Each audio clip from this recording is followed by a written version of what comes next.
In terms of expense classification, Mr. Chair, practically 80% of the proposed budget of the DOJ for 2022 pertains to personnel services as the asset of the DOJ and its constituent and attached agencies. The chair is our personnel, our prosecutors, our lawyers, and our support staff in our operations. About 19%,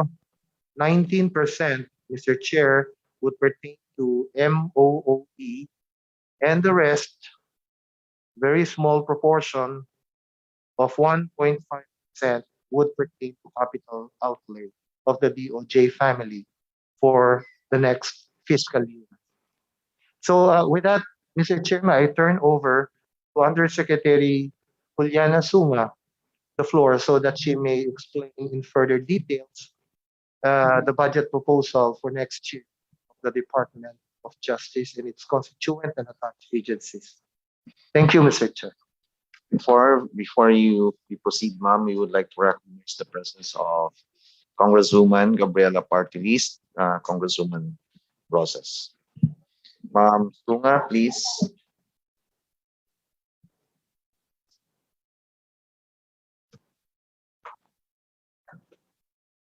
Good afternoon, Mr. Chair and the members of the Appropriations Committee. So as mentioned earlier, our total budget is department-wide is 24.8 billion. No? This slide shows the distribution per department. No? As you may see, the 24.8 billion is distributed to the following clusters. For our correction services, we have the Bureau of Corrections, the Parole and Probation Administration. For our law enforcement services, we have the Bureau of Immigration, the National Bureau of Investigation.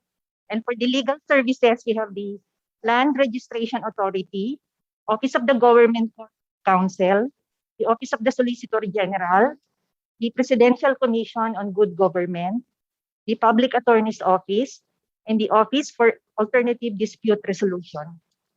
Next slide, please. So as mentioned also earlier, out of the 51.6 billion proposed budget, our NEP for 2022 is 24.826 billion. This is just 7.47 increase from the 2021 GAA. Next slide, please.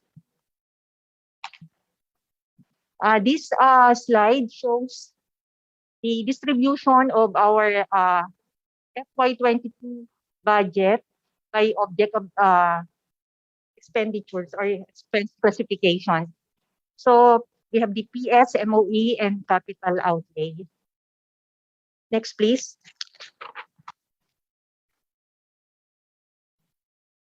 So yun din po yung nabanggit kanina ni Secretary na distribution, no? Halos 80% po ng aming budget ay goes to PS and 18.6 goes to OOE, 1.5% goes to capital outlays. Next, please. Allow me now to present the details per department. Under the Office of the Secretary, our expenditure program, we are provided the budget of almost 7.5 billion. This is 0.90% higher than the 7.4 billion budget in 2021. So you'll notice po na the bulk of the budget or 89.88% goes to PS, 99.16 goes to MOE, and 0.96 goes to capital outlay.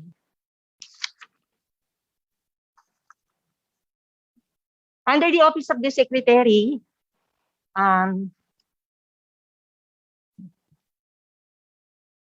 wait lang. Yung Excuse me, yung previous slide. Okay. Number 19. Okay. So for the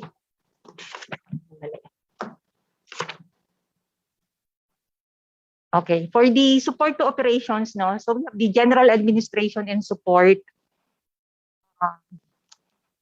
which entails 655 billion, 6.5 billion.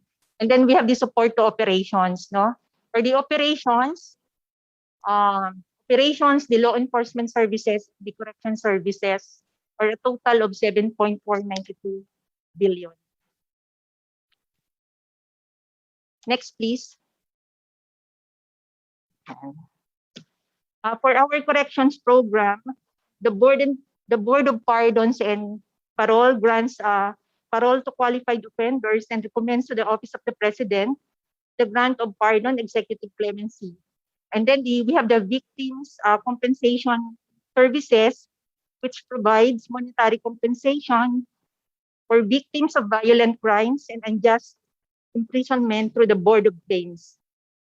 In terms of performance, the indicators focus on pardons and parole services and actions on claims for victims compensation. Next slide, please. Okay. For the law enforcement program, we have the prosecution sub-program, the prosecution services budget for the NPS. You'll notice that it increased by 3.21%. For the witness protection program, it decreased by 3.45%, and the special enforcement and protection program decreased by an average of 16.63%. On the overall, our 2022 law enforcement budget will be 2.55% higher than our 2021 appropriations.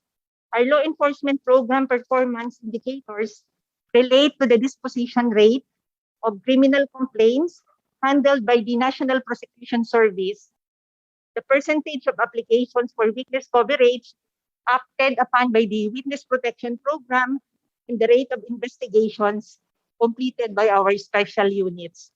Next, please. On legal services, the DOJ legal staff renders various legal services in relation to the function of the Justice Secretary as Attorney General, including legal opinions, resolution of citizenship cases, grant of special non-immigrant visas, legislative position papers, and legal studies, among others. The FY 2022 operating requirements of the Alternative Dispute Resolution was transferred to the Office of AODR as an attached agency of the DOJ, pursuant to RA number 9285, or the Alternative Resolution Act of 2004. DOJ lawyers also participate in the negotiation of economic agreements within the country and abroad, and its implementation to ensure consistency with our legal interests and framework. Next slide. Now, allow me to present po yung budget for our attached agency. Okay, for the Bucor, the budget of the Bucor for the 2022 recommended budget amounts to 5.26 billion, which is 46.62% higher than the 3.59 billion in 2021. Okay, the increase in budget includes the PS requirements of the 3,731 field uniformed personnel, PS requirements of 402 unfilled uniformed personnel, and annualization of 1,000 correction officer 1 positions created in FY 2021. For the said budget, Bucor will ensure the 90% participation rate of inmates in its rehabilitation programs and will maintain an average of 49,481 inmates in 2022. Next slide, please. For the PPA, the 2022 recommended budget amounts to 1 billion, which is about 2.23% higher than the 2021 budget. The said amount includes implementation of the single carpeta or inmate record system in the agency as part of the National Justice Information System project. Also, the construction of DOJ PPA buildings in Region 9 and the implementation of the Philippine Anti-Illegal Drug Strategy Program of the DDB. With this 2022 budget, the PPA will ensure that 98.92% of clients will be compliant to their terms of their probation and parole conditions, and that 100% will participate in the rehabilitation programs. Now, for the Bureau of Immigration, the BI has for 2022 recommended budget amounts to 1.59 billion, which is 0.92% higher than the 2021 budget. Given this budget, the BI estimates to process 99% of entries and exits within 45 seconds upon primary inspection. The agency will also process 94.40 immigration transactions within 6 days from filing to implementation and dispose 93.60% of intelligence cases within 60 days. Next slide, please. For the NBI, for the National Bureau of Investigation, the recommended budget amounts to 1.9 billion, which is actually 13.78 lower, than the 2021 budget. For this budget, NBI will be able to process more than 7.6 million applications for clearance, which at least 98% will be processed within 10 minutes from receipt. NBI will also be able to act on and conduct investigation in at least 57,000 cases. For the PAO, or the Public Attorney's Office, the 2022 recommended budget amounts to 4.7 billion, which is 1.94% higher than the 4.6 billion in 2021. So given this budget, PAO will be able to acquire 82.57% favorable dispositions on its cases, including appealed cases, and will ensure that all requests for non-judicial services will be acted upon within 2 hours. For the Land Registration Authority, next slide, please. The 2022 budget is 3.45% higher than its 1.12 billion in 2021. In addition to the amounts appropriated here, 558 million shall be used for MOE requirements of the LRA. It is sourced from the 20% the land registration fees or collection in accordance with Section 111 of PD number 1529. The LRA will be able to provide land registration services and will ensure its 87.50% of titles will be issued and 87.50% of deeds annotated 20 days after the submission of complete documents. Then next slide, please. For the OGCC, the Office of the Government Corporate Counsel,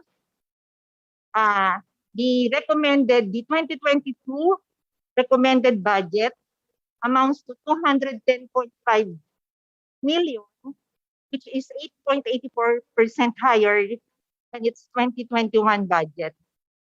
Given this budget, the OGCC will ensure that 100% of all court pleadings will be filed within the prescribed period. It will also ensure that all contracts will be reviewed and legal opinions will be rendered within the prescribed period. Next is the Office of the Solicitor General. The 2022 budget of the OSG amounts to 1.15 billion, which is 3.39% higher than its 2021 budget. The OSG aims at least 99% of all cases acted upon in 2022 are within 30 days. For resolution of petitions for naturalization, the agency intends to resolve all by the end of the year. Then next we have the Presidential Commission, the Good Government. Its budget amounts to 160 million, which is 8.87% higher than the 2021 budget. The PCGG targets at least 602 million of assets will be submitted to the Privatization Council for disposition. And last but not the least, the OADR, the Office for Alternative Dispute Resolution. So its recommended budget for 2022 is 68.1 million. Starting this fiscal year 2022, the OADR will now be an full attached agency of the Department of Justice pursuant to RA 9285. So that ends our presentation. Thank you. And we're now ready to accommodate your queries or questions.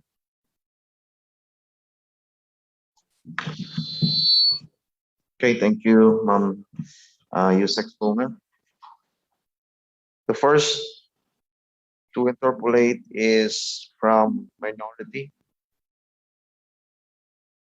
Ma'am Arlene Rosas, please. Thank you, Mr. Chair. Maraming salamat, Mr. Chair. Magandang umaga po at magandang umaga po sa DOJ. Sa unang tanong po, very particular naman po yung mga tanong po ng mga cases po ito, Mr. Chair, Mr. Secretary. Si Jesus Alegre po, 75-year-old sick political prisoner who died June 13, 2021. Siya po ay magsasaka, mahirap na magsasaka, no? Mula sa barangay Tabao, Sagay, Negros Occidental. Sila po ng kanyang asawa at kanyang anak ay kinulong, convicted of trumped up charges, and sentenced to reclusion perpetua. Pero on April 14, 2005 po sila na charge, no? Over the death of a bodyguard of a landlord. Si Jesus and Selman were detained in NBP sa New Bilibid Prison po in Muntinlupa, while Moreta is in Correction Institute for Women sa Mandaluyong City. 16 years po silang hindi nagkita na mag-asawa, tsaka yung kanyang anak. Nakita na lang nila, bangkay na, no, si Jesus Alegre na kanyang asawa. Doon pa lang sila huling nagkita after 16 years. Now, Mr. Chair, yung kapatid, families of political prisoners submitted the names of Jesus and Moreta Alegre to the Department of Justice at least 4 times from December 2019 to December 2020, hoping they would be included in the Christmas list of elderly prisoners to be considered for executive clemency. However, the group did not receive any response from the DOJ. Ang tanong po natin, ano na po yung update ng status nito? Congresswoman Rosas, you're asking for the status of the application for executive claim. Yes. The normal process, Congresswoman, if there is a request for executive clemency, at ito po ay what we do, the Board of Pardons and Parole, dahil sila po ang magpo-process ng application for executive clemency. Meron po mga certain requirements para maging eligible for executive clemency ang isang person deprived of liberty. Kaya po yun ang Board of Pardons and Parole. Ang isa po sa unang tinitingnan nila ay kung yung pong minimum time at na-serve yung PDL, person deprived of liberty, ay na-serve niya na po. Isa po yun sa mga requirements. Pero kung ang gusto niyo pong malaman ay kung ano po ang eksaktong status ng application for executive clemency, we can check this with the Board of Pardons and Parole and we will respond accordingly. Congressman. Yes, can we do that, Mr. Chair? Malaman natin kung ano yung status na. And while we are on this topic, Mr. Chair, kasi June 12, no, si Jesus Alegre was brought to the National Bilibid Prison Hospitals. And according to the hospital report, Jesus experienced difficulties and difficulty in sitting, standing up without support. BP medical service staff showed that chronic investigate po ba ito ng DOJ? Ano po ba yung DOJ? Tayo official actions dahil ikinamatay ito ni Jesus Alegre June 13, 2021. Congressman Ross, parang po na nangyayari na ating mga detention institutions, prisons, dahil po sa matanda na or may karamdaman, yun pong sa kaso ni Mr. Alegre, bagamat nakakalungkot na siya pumanaw na, ang pagkakaalam po sa Department of Justice ay namatay siya for natural causes. Kaya kung meron pong reklamo or claim po ay na merong foul play, ay sa Bureau mismo or sa Bureau of Investigation if necessary. Pero po sa pagkakaalam ko, wala po na ang is na best investigahan ni Mr. nga po natural. Kung meron doon sa patay, nakahanda po kami na hindi niya ay first national. Kailangan may mag-call ng aming attention namin. Okay, Mr. Chair, kasi alam naman natin yung conditions ng, di ba? Saan nga ano talaga siya overwhelmed talaga yung dami ng sobra-sobra sa ating jails. Tapos hindi po maganda lalo na may sakit, Mr. Chair. Pero maraming salamat po. Pakitingnan po yung record ni Alegre dahil nasa kustodiya ito ng pamahalaan at alam natin na dapat kung may ganito, may mga pananagutan din tayo kung talagang naibigay ba natin yung lahat ng paraan para maging humanitarian dito sa usapin na ito. In the first place, si Moreta Alegre po ay nakakulong din, yung kanyang asawa. Magkikita pa nga lang sila, patay na si Jesus Alegre. So, matagal-tagal na rin yung panahon na ginugol at mag-asawa sila. Even po nung panahon ni Marcos, ang alam ko, binibigyan ng pagkakataon na ang asawa ay hindi makulong kung ang kanyang kabiyak ay nasa loob pa ng kulungan. Pero itong instance na ito, dalawa sila and even yung anak nasa loob ng kulungan. Wala pong mag-aasikaso na iba. So parang buong pamilya yan na nakakulong. No? Mr. Chair, we would appreciate it kung ito ay bigyan nyo ng atensyon based on humanitarian considerations, Mr. Chair. And next, Mr. Chair, sa gitna po nitong pandemya, ano na yung ginagawa ng DOJ para sa kaligtasan ng mga matatanda na particular po mga political prisoners, tsaka yung mga may sakit? Mr. Chair, if I may be allowed to answer. Yes, go ahead. Nung magkaroon po ng pandemya at kami naman po ay naatasan din ng ating presidente na pag-aralan ang mga paraan para po yung mga nasa ating mga prisons at detention centers ay mabigyan ng atensyon yung mga matatanda at may mga karamdaman dahil sila po yung most vulnerable dito sa coronavirus.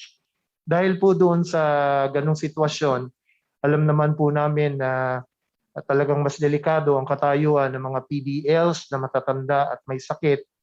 Ang Department of Justice po, with the help of the Board of Pardons and Parole and also the Bureau of Corrections, ay gumawa ng interim rules for parole and executive clemency.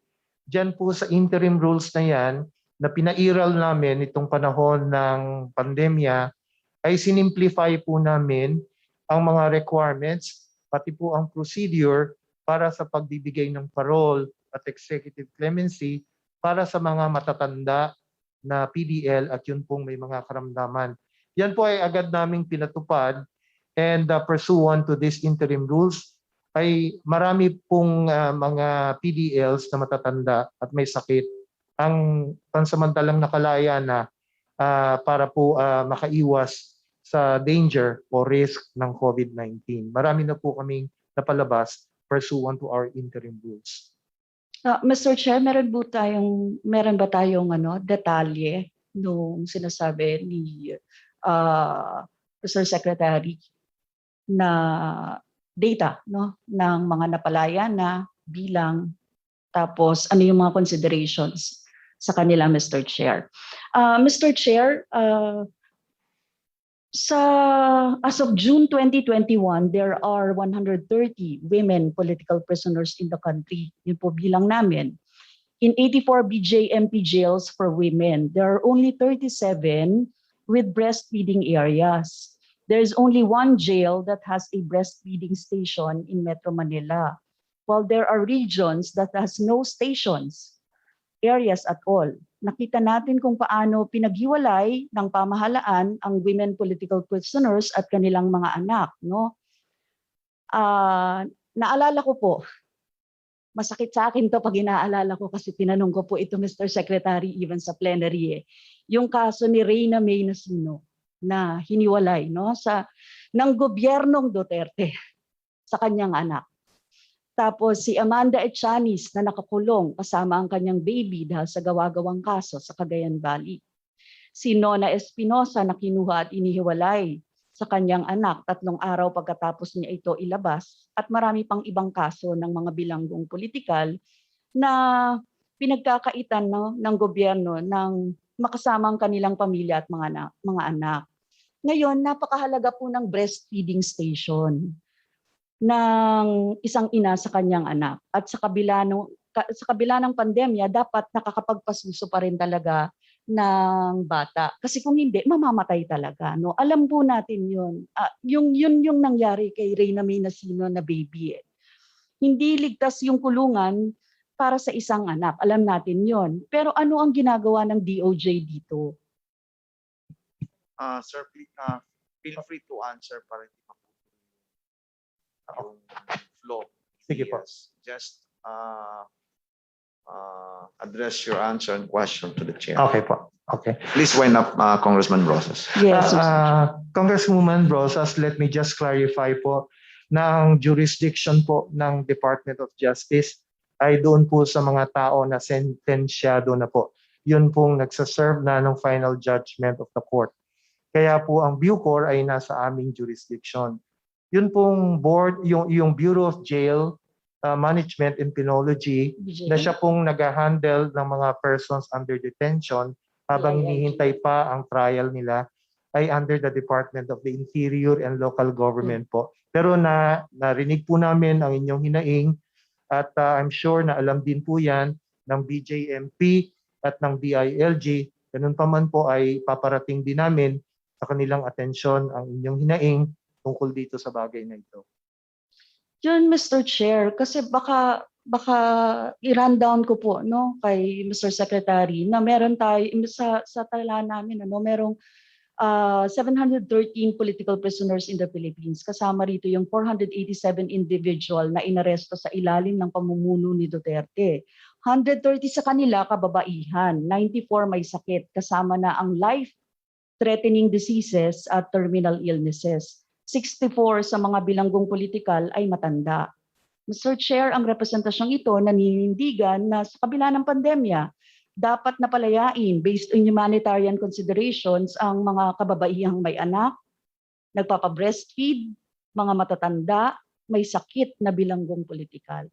Yun po yung ano namin. Congressman Rosas, will you please furnish the good secretary of your data para hindi naman surprising sa kanila. Pagdating ng plenary, they can have all the data to answer your queries.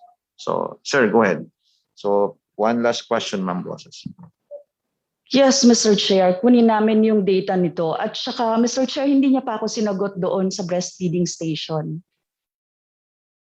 Is it under the DILG ba? Or Yun nga po, Okay. Congresswoman, ang sagot namin, much as we would like to address the problem, ay hindi po saklaw ng jurisdiction ng Department of Justice ang BJMP.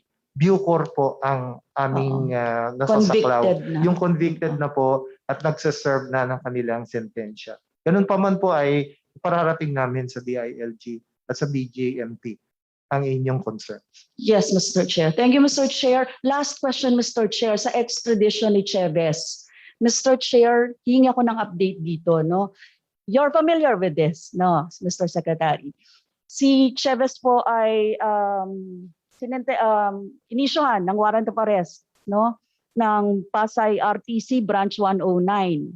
Siya po ay United States diplomat, Dean Edward Chavez, for sexually abusing a minor in the Philippines. He faces charges for violation of RA 7610 or the Child Abuse Law at RA 9775, the Anti-Child Pornography Act, noong August 26. Now, kinoconsider niyo po bang ng DOJ no, na magkaroon na extradition dito sa kanya? At ano na po yung update dito? Congresswoman, dalawang options po ang masusing pinag-aaralan ng Department of Justice. Ang isa po ay, before that, alam po natin kasi na itong si Mr. Dean Chavez ay pinauwi na sa US noong pang Marso bago pa natin siya na sampahan ng kaso. At pagbalik niya sa US, siya po ay nakasuhan din. Kinasuhan din po siya ng Department of Justice at Department of State ng US ng various violations for his misbehavior when he was assigned in Manila.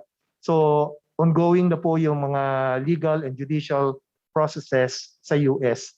So on the part of the Philippines naman po, on our side, dalawa po ang ating options. Nagawa na po natin ang kaukulang preliminary investigation at we have found probable cause against Mr. Chavez for various violations and in fact, na-file na po natin yan sa kaukulang courts. So ngayon po, ang pinag-iisipan namin na options ay number one, kamukha po ng nabanggit nyo, the possibility na mag-petition tayo ng extradition para po panagutin natin itong taong ito sa ilalim ng Philippine law. Yung US law, bahala po sila doon. Pero nagkasala din po itong tao na to, from our point of view, under Philippine law. Kaya ho, tungkulin din po natin na siya i-prosecute. Kaya ho, yung option na yan ay matibay na pinag-aaralan ng DOJ natin in coordination with the Department of Foreign Affairs. Sa ngayon po, yung isang option ay ang paggamit ng ating Mutual Legal Assistance Treaty with the US. dahil po nasa kanila na ang jurisdiction over the person of Mr. Chevs, hawak na po nila yung taong ito at kasalukuyan pong dumaraan sa kanilang proseso, maaari po na mag-extend tayo naman ng ating legal assistance doon sa mga nag-iimbestiga at nagpo-prosecute dito sa taong ito sa US. Maaari po may mga ebidensya sila na kakailanganin para mabuo at ma-convict itong si Dean Chavez or Chavez in the US, at maaari po silang humiling ng tulong sa Philippine side. At dahil po meron tayong treaty with the US on mutual legal assistance, ay nakahanda naman po ang Department of Justice natin na i-extend sa ating counterpart in the US yung legal assistance na kakailanganin nila para ma-convict nila sa US itong taong ito. Bukod doon, nandun pa rin po yung option na hingin naman natin itong taong ito ibalik sa Pilipinas para ma-prosecute naman natin at ma-convict under our own laws. So, Mr. Chair, which is which? Yung dalawang yan ay ginagawa natin or we're just thinking of those options pa? Kasi po ay kailangan din namin ang kasagutan ng Department of Foreign Affairs sa pag-decide kung ano ang aksyon na gagawin natin. Pero ito pong dalawang options na ito, Madam Brosas, ay hindi naman mutually exclusive. Pwede po natin silang gawin ng sabay. Kung hihingi ng tulong ang US DOJ, ibibigay po natin yung tulong na yon sa ngayon kung sila po ay lalapit. At the same time, pwede rin pong i-file ng DOJ anytime sa regional trial court natin ang kaukulang petition for extradition. Yes, thank you, Mr. Chair. Oo, importante po no, na mabigyan ng hustisya ito. Mapanagot natin si Dean Edward Chavez at bigyang hustisya ang biktima. Yun naman po ang gusto natin. Napakabagal ng hustisya sa ating bansa at hindi po natin gusto na ganito yung nangyayari. Kawawa ang ating mga mamamayan kung tatagal pa yung ganitong mga cases. Maraming salamat, Mr. Chair. Thank you, Congresswoman. Next, for the majority, we have Representative Edgar Sarmiento. Thank you so much, Mr. Chair. Magandang hapon po kay Secretary at sa Department of Justice Family. Mr. Chair, ang hinihingi pong budget nila ay 51 million. Ang na-approve lang po sa NEP at naisama ay 24 billion, 800 million. Ito po ay only 0.53%, mababa po. Una-una kong tanong, Mr. Chair, ay sa National Bureau of Investigation sana. Kasi nakikita ko pong itong ahensya nagtatrabaho. Bakit po bumaba yung budget nila by 13%,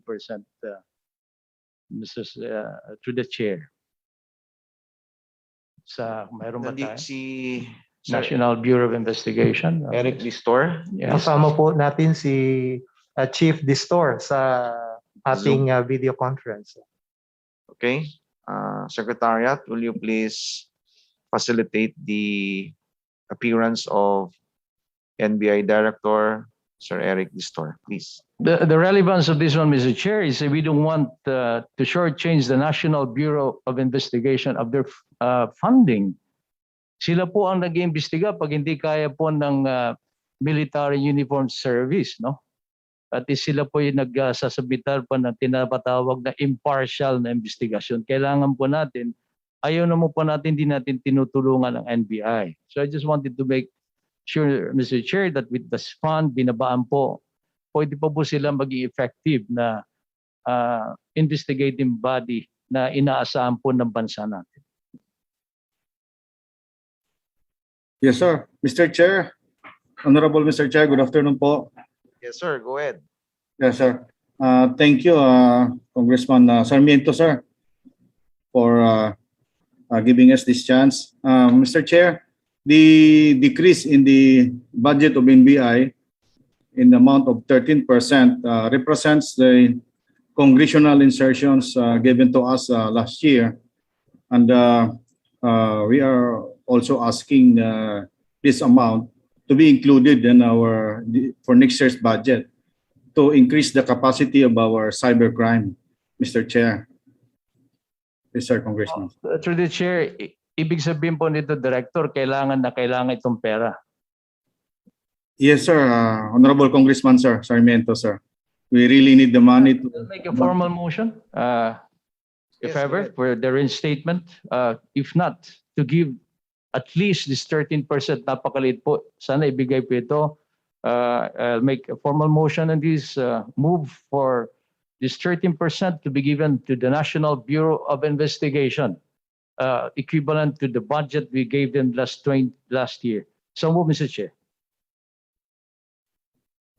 Ma'am Rosas? Any second? Second, Mr. Chair. Thank you so much. Mr. Chair, kunin natin yung funding sa NTF-LCAC. 13% lang naman yan. Yes, The second question, Mr. Chair, is addressed to the Thank you very Office much, of Mr. Chair. the Solicitor General, ang law firm po na bansa natin. I think this is very critical. Kailangan po ang safety rito, Mr. Chair, kung andito po ang OSG. Soljen Kalida po is participating, Mr. Chair. okay. Thank you so much, Mr. Secretary, through the chair. Secretariat, please facilitate for the OSG Secretary.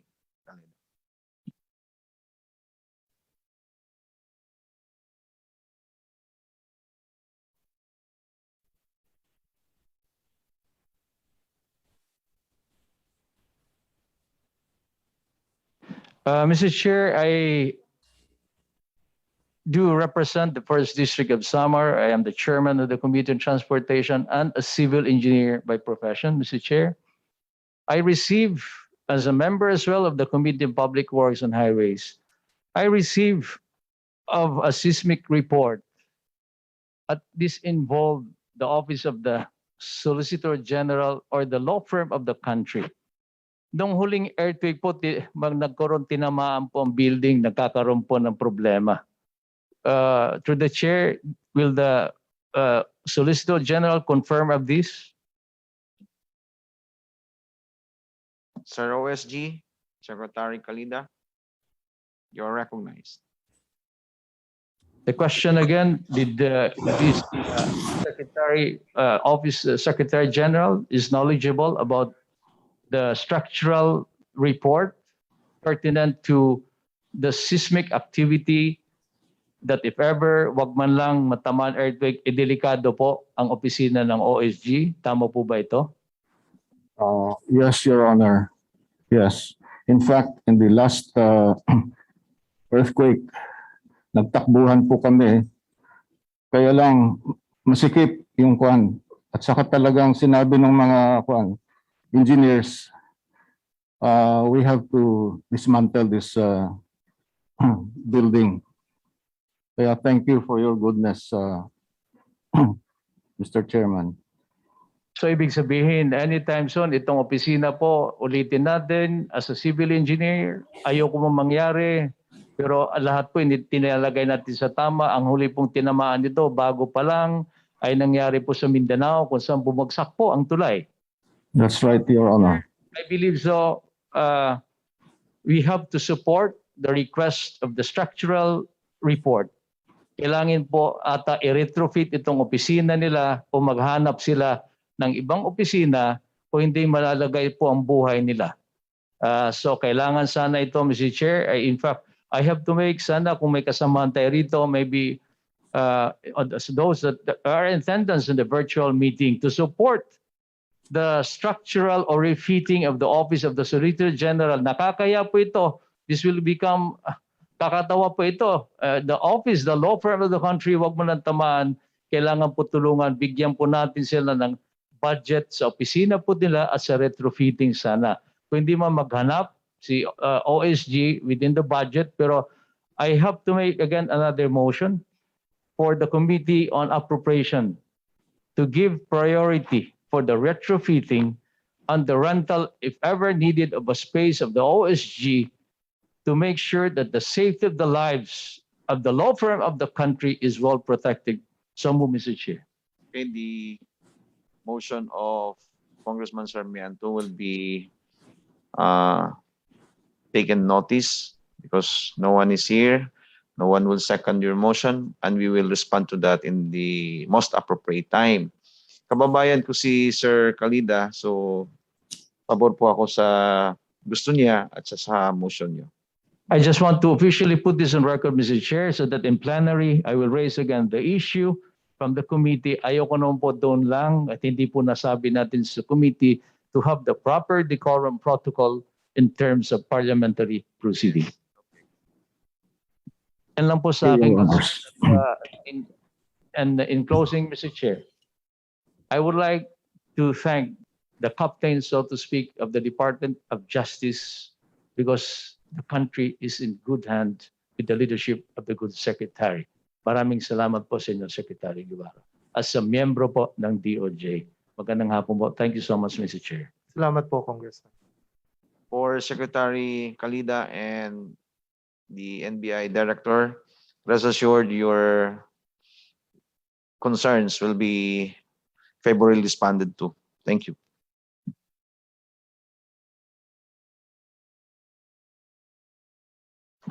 Thank you, Sir Egay.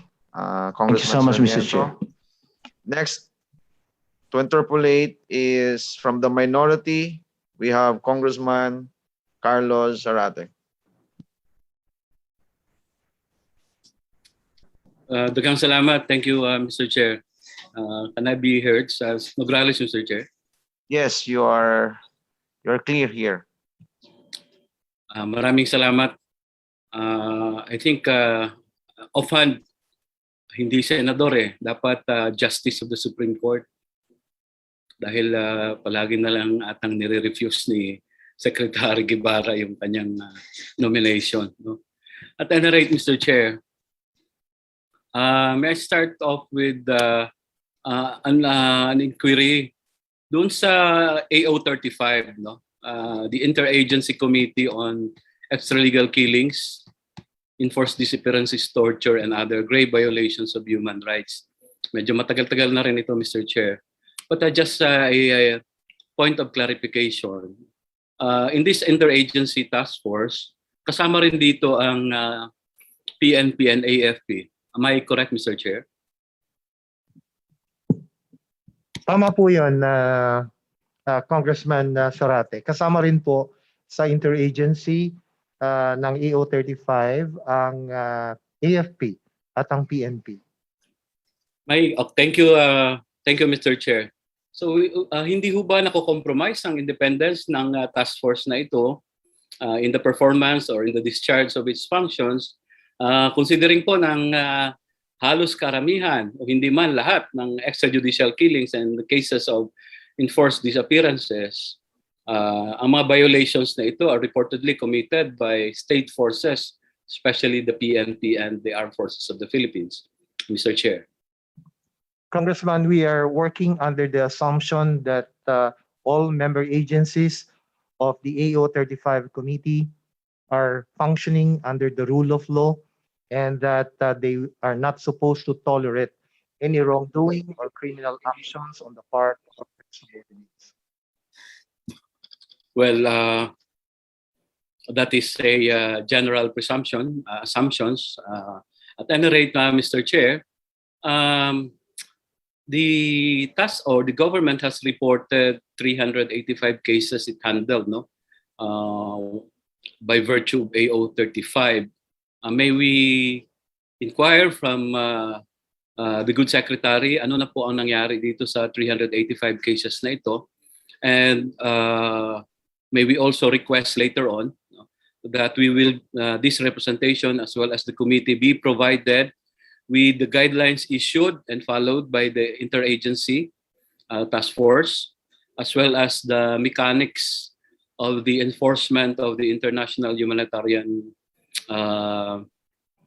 law, no, as being implemented or being covered by the task force, Mr. Chair. We shall do so, Mr. Chair. We shall comply with the request of Congressman Zarate. For now, I will request my Undersecretary Adrian Sugay to answer some of the questions propounded by Congressman Zarate. Okay, and Yusek Sugay, please. Thank you, Mr. Chair. Congressman Zarate, as far as we know, with regard to the cases being handled by the AO35 task force through yung aming mga special investigation teams. Many of these cases continue to be pending, pending investigation, particularly with regard to very recent cases for which SITs or special investigation teams were formed. With regard to the details po, yung nung pending cases, we will be glad uh, to provide the good congressman po the necessary data and status update with regard to these cases.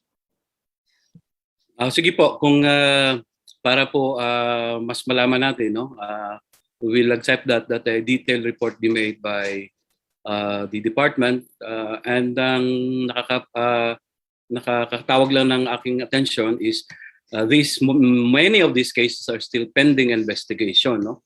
So yun po ang I think problematic dahil in our pursuit, no, to make those who are responsible accountable, no, and be liable under our laws, and yung issue po ng impunity ay ating kung hindi man mawala ay mapigilan natin. It may not be the case, no, if ganito po ang naging sitwasyon na marami pa pong under investigation. Now on to my thank you, Mr. Chair. We expect that this report be submitted to us and to this committee before the plenary deliberation on the budget. Now, earlier, Mr. Chair, Secretary Guevara announced, no, I think last January, that the panel looking into the bloody drug war campaign already made its initial report, and in fact, it has been submitted to President Duterte. So my question now, has this report been already made public, or has this report already been submitted to the UN Human Rights Council or the High Commissioner on Human Rights, Mr. Chair? Mr. Chair, Congressman Zarate, I am sorry to say that this report, which came from the review panel, composed mainly of lawyers and investigators from the Department of Justice, is still being finalized. I am supposed to submit it to the President within the week. So since we have not submitted this report to the Office of the President, we have likewise not submitted the same report to any other body, because we deem it proper, Congressman Zarate, to first inform the President about the results of or about the findings that the DOJ had after reviewing 52 case files referred to us by the PNP. And likewise, after submitting this to the Office of the President, we deem it also very proper to take it up with the PNP leadership itself, so that we may apprise them about what we have observed and what we have found on the basis of the case files that they submitted to the Department of Justice. Then probably when all of this have been undertaken, then we can probably at least the gist or the main contents of our findings be released in one way or another for public information, or for the information of other organizations that have a need to know what we have done insofar as the war on drugs in the Philippines is concerned. Congressman Zarate. Maraming salamat, Mr. Chair. So, will the good secretary, Mr. Chair, give us at least an initial picture or look at what is the finding all about, Mr. Chair, if there is already one? Sa initial reports nila. Congressman, much as we would like to divulge at least some parts of our report, I think it's really just proper that we submit the report to the President first. Yeah.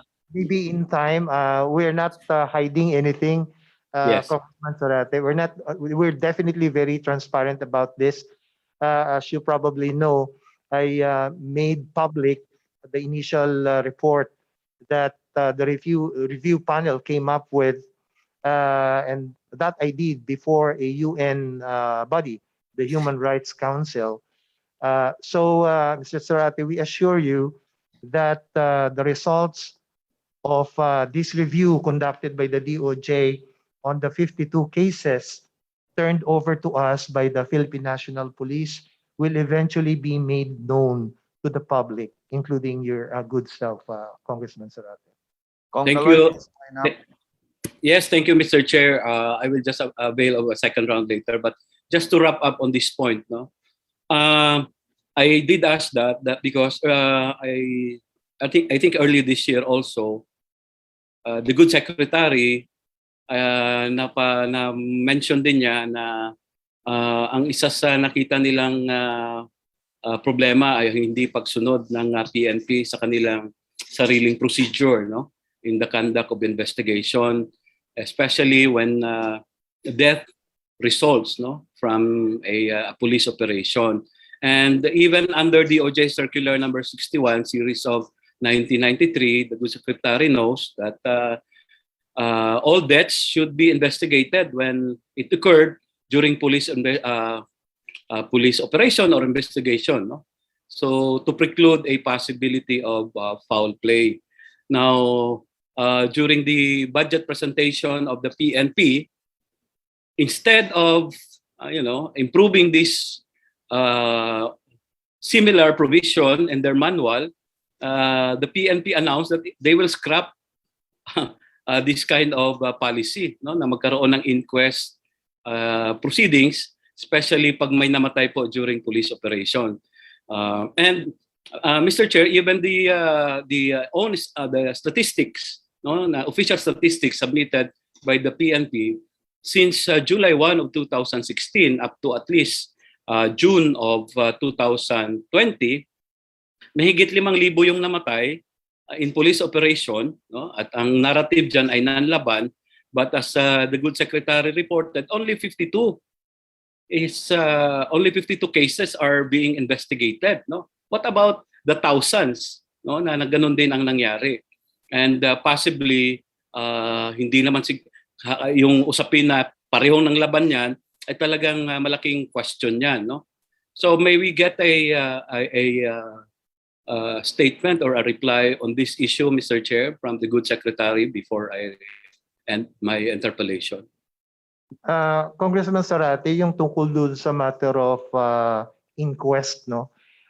Baka magkaiba yung konsepto ng inquest as an internal procedure ng Philippine National Police at saka yung inquest under the rules of court na sinusunod ng Department of Justice National Prosecution Service. Yun pong inquest na kinoconduct ng mga prosecutors ng Department of Justice ay nangyayari kung merong arrest, warrantless arrest na ginawa ng either law enforcement agents themselves or kahit sinong tao na naka-witness ng isang crime na actually nangyayari sa kanyang harapan or katatapos lang ng crime at hinahabol niya yung tao na suspect, no, doon sa pag-commit ng crime. At yun po ay ihaharap sa inquest prosecutor dahil nga po covered by a warrantless arrest. Yun po ang konsepto, Congressman, ng inquest under the rules of court na sinusunod ng Department of Justice. So kailangan po na may arestadong tao na dadalhin sa inquest at siyang i-evaluate ng aming inquest prosecutor.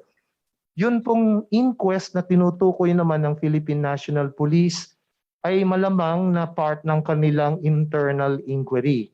Sa pagkakaalam po ng DOJ, pag meron pong nangyaring ganyang insidente ng police operations na may namatay doon sa operations na iyon, ay automatic na magko-conduct ng investigation na internal ang Philippine PNP Internal Affairs Service or IAS. Sila po ang unang magko-conduct ng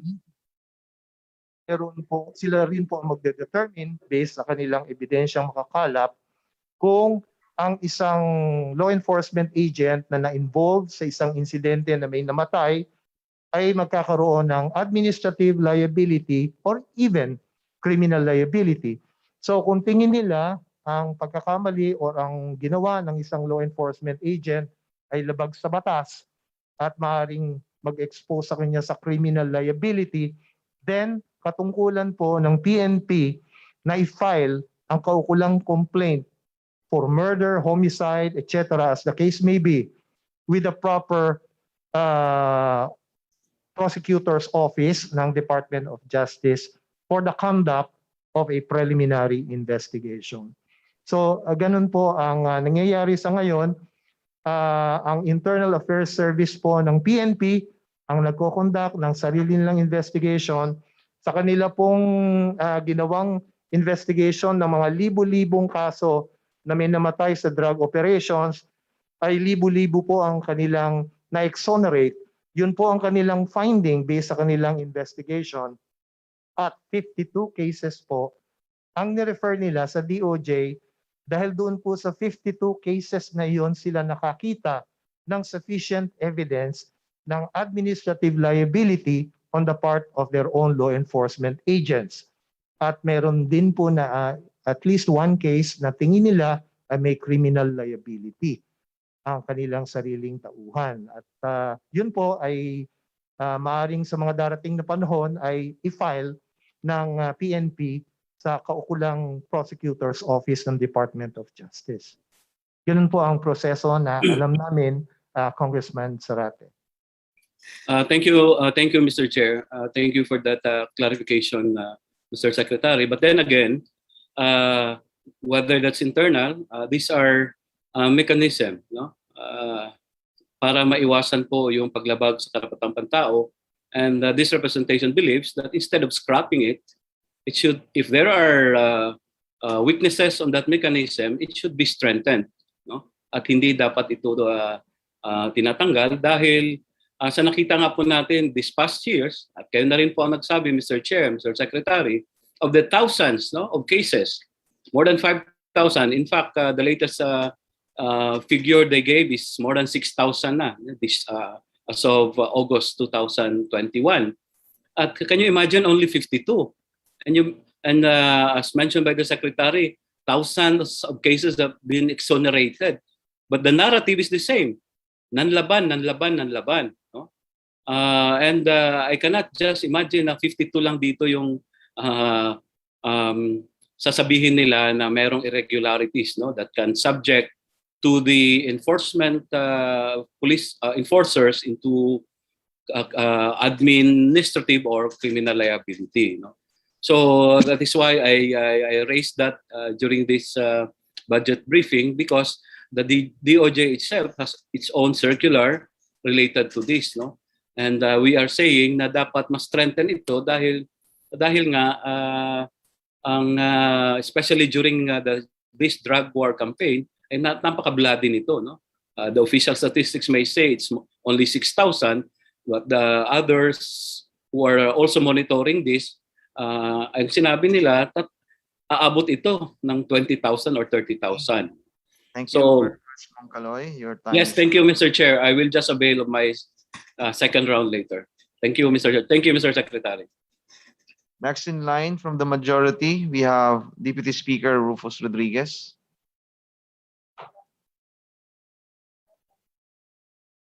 Not online.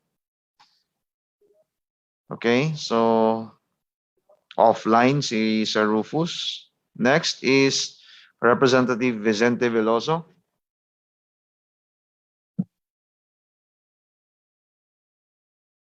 First is for the Bureau of Immigration. Is it true, may I ask Bong Morente, is it true that the salaries of your contractual employees are being funded from express lane income? And how do you cope up with the need of funds because of the lack of flights? Commissioner Morente is present. Okay. Via Secretariat, please facilitate the entry of Sir Morente via Zoom.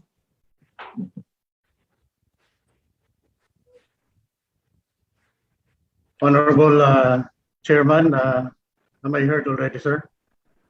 Yeah, I can hear you. I can hear you. Loud and clear. Yes, sir.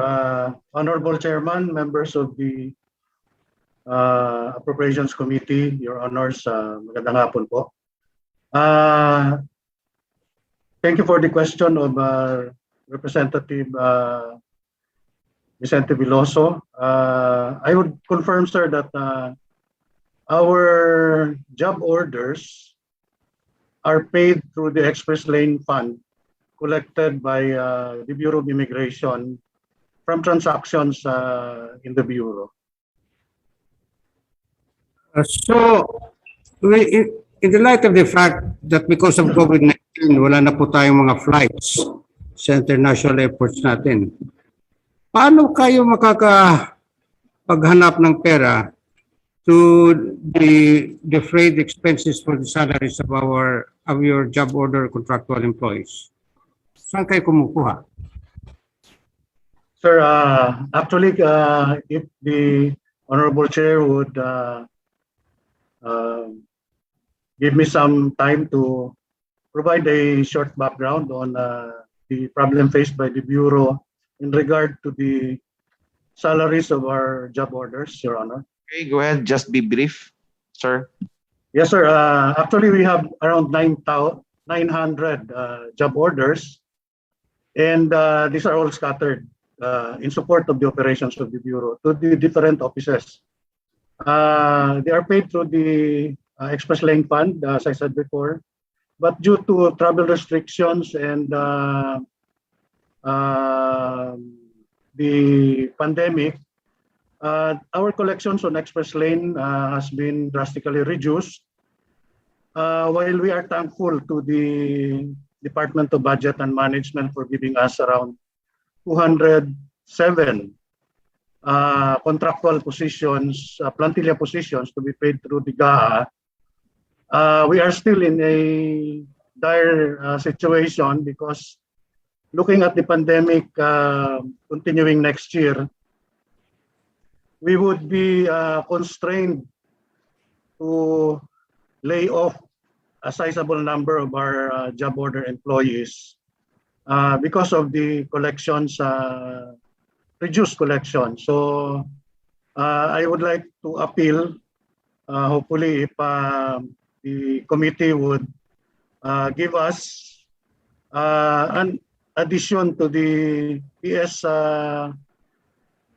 fund for the GAA and appeal to the DBM for additional around 250 contractual employees so that it will offset the lack of funds para naman po hindi kami makapag-lay off ng mga contract job orders, especially at this time of the pandemic na kailangan talaga ng tao ng trabaho, Your Honors. For the better understanding of our colleagues, Mr. Chair, may I ask Commissioner Morente, pag-explain nga ano itong express lane para maintindihan ng mga kasamahan natin. Sir, yung Express Lane Fund is our collections from transactions ng mga foreign nationals sa atin. It's either through legal offices or through travel agencies for faster transactions.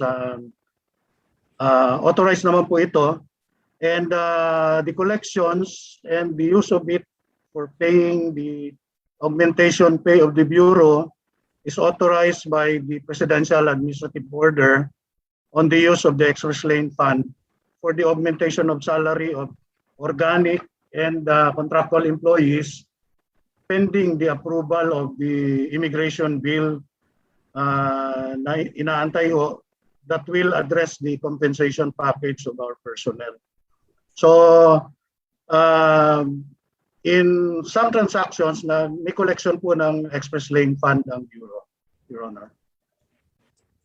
Mr. Chair, all countries all over the world are already preparing the respective international airports for the eventual recovery dahil they expect with the vaccinations of people there magkakaroon na ng resumption of international flights. Dito, magkano po ba ang kailangan natin as we prepare for the resumption of international flights for your express lane? Your Honor, we are prepared for the opening of our airports. Actually, we are also projecting the opening of 3 international airports. Ito yung sa Bicol, sa General Santos, and yung Clark Airport natin. But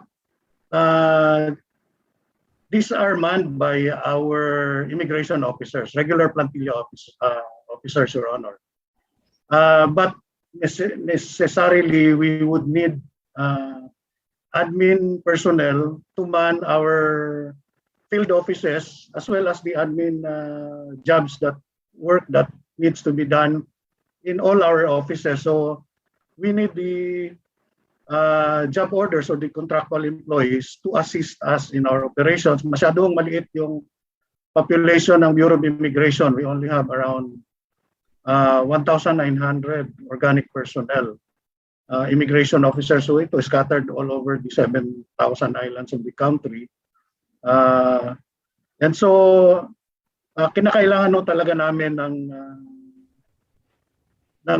augmentation or ng assistance ng aming job order. So, based on the computation of our Financial Management Division, if we would be given next year kahit 250 additional plantilla positions for contractual employees, it would translate to around 98 million pesos, Your Honor. So, you need 98 million with the organization of our of your service sa international airports.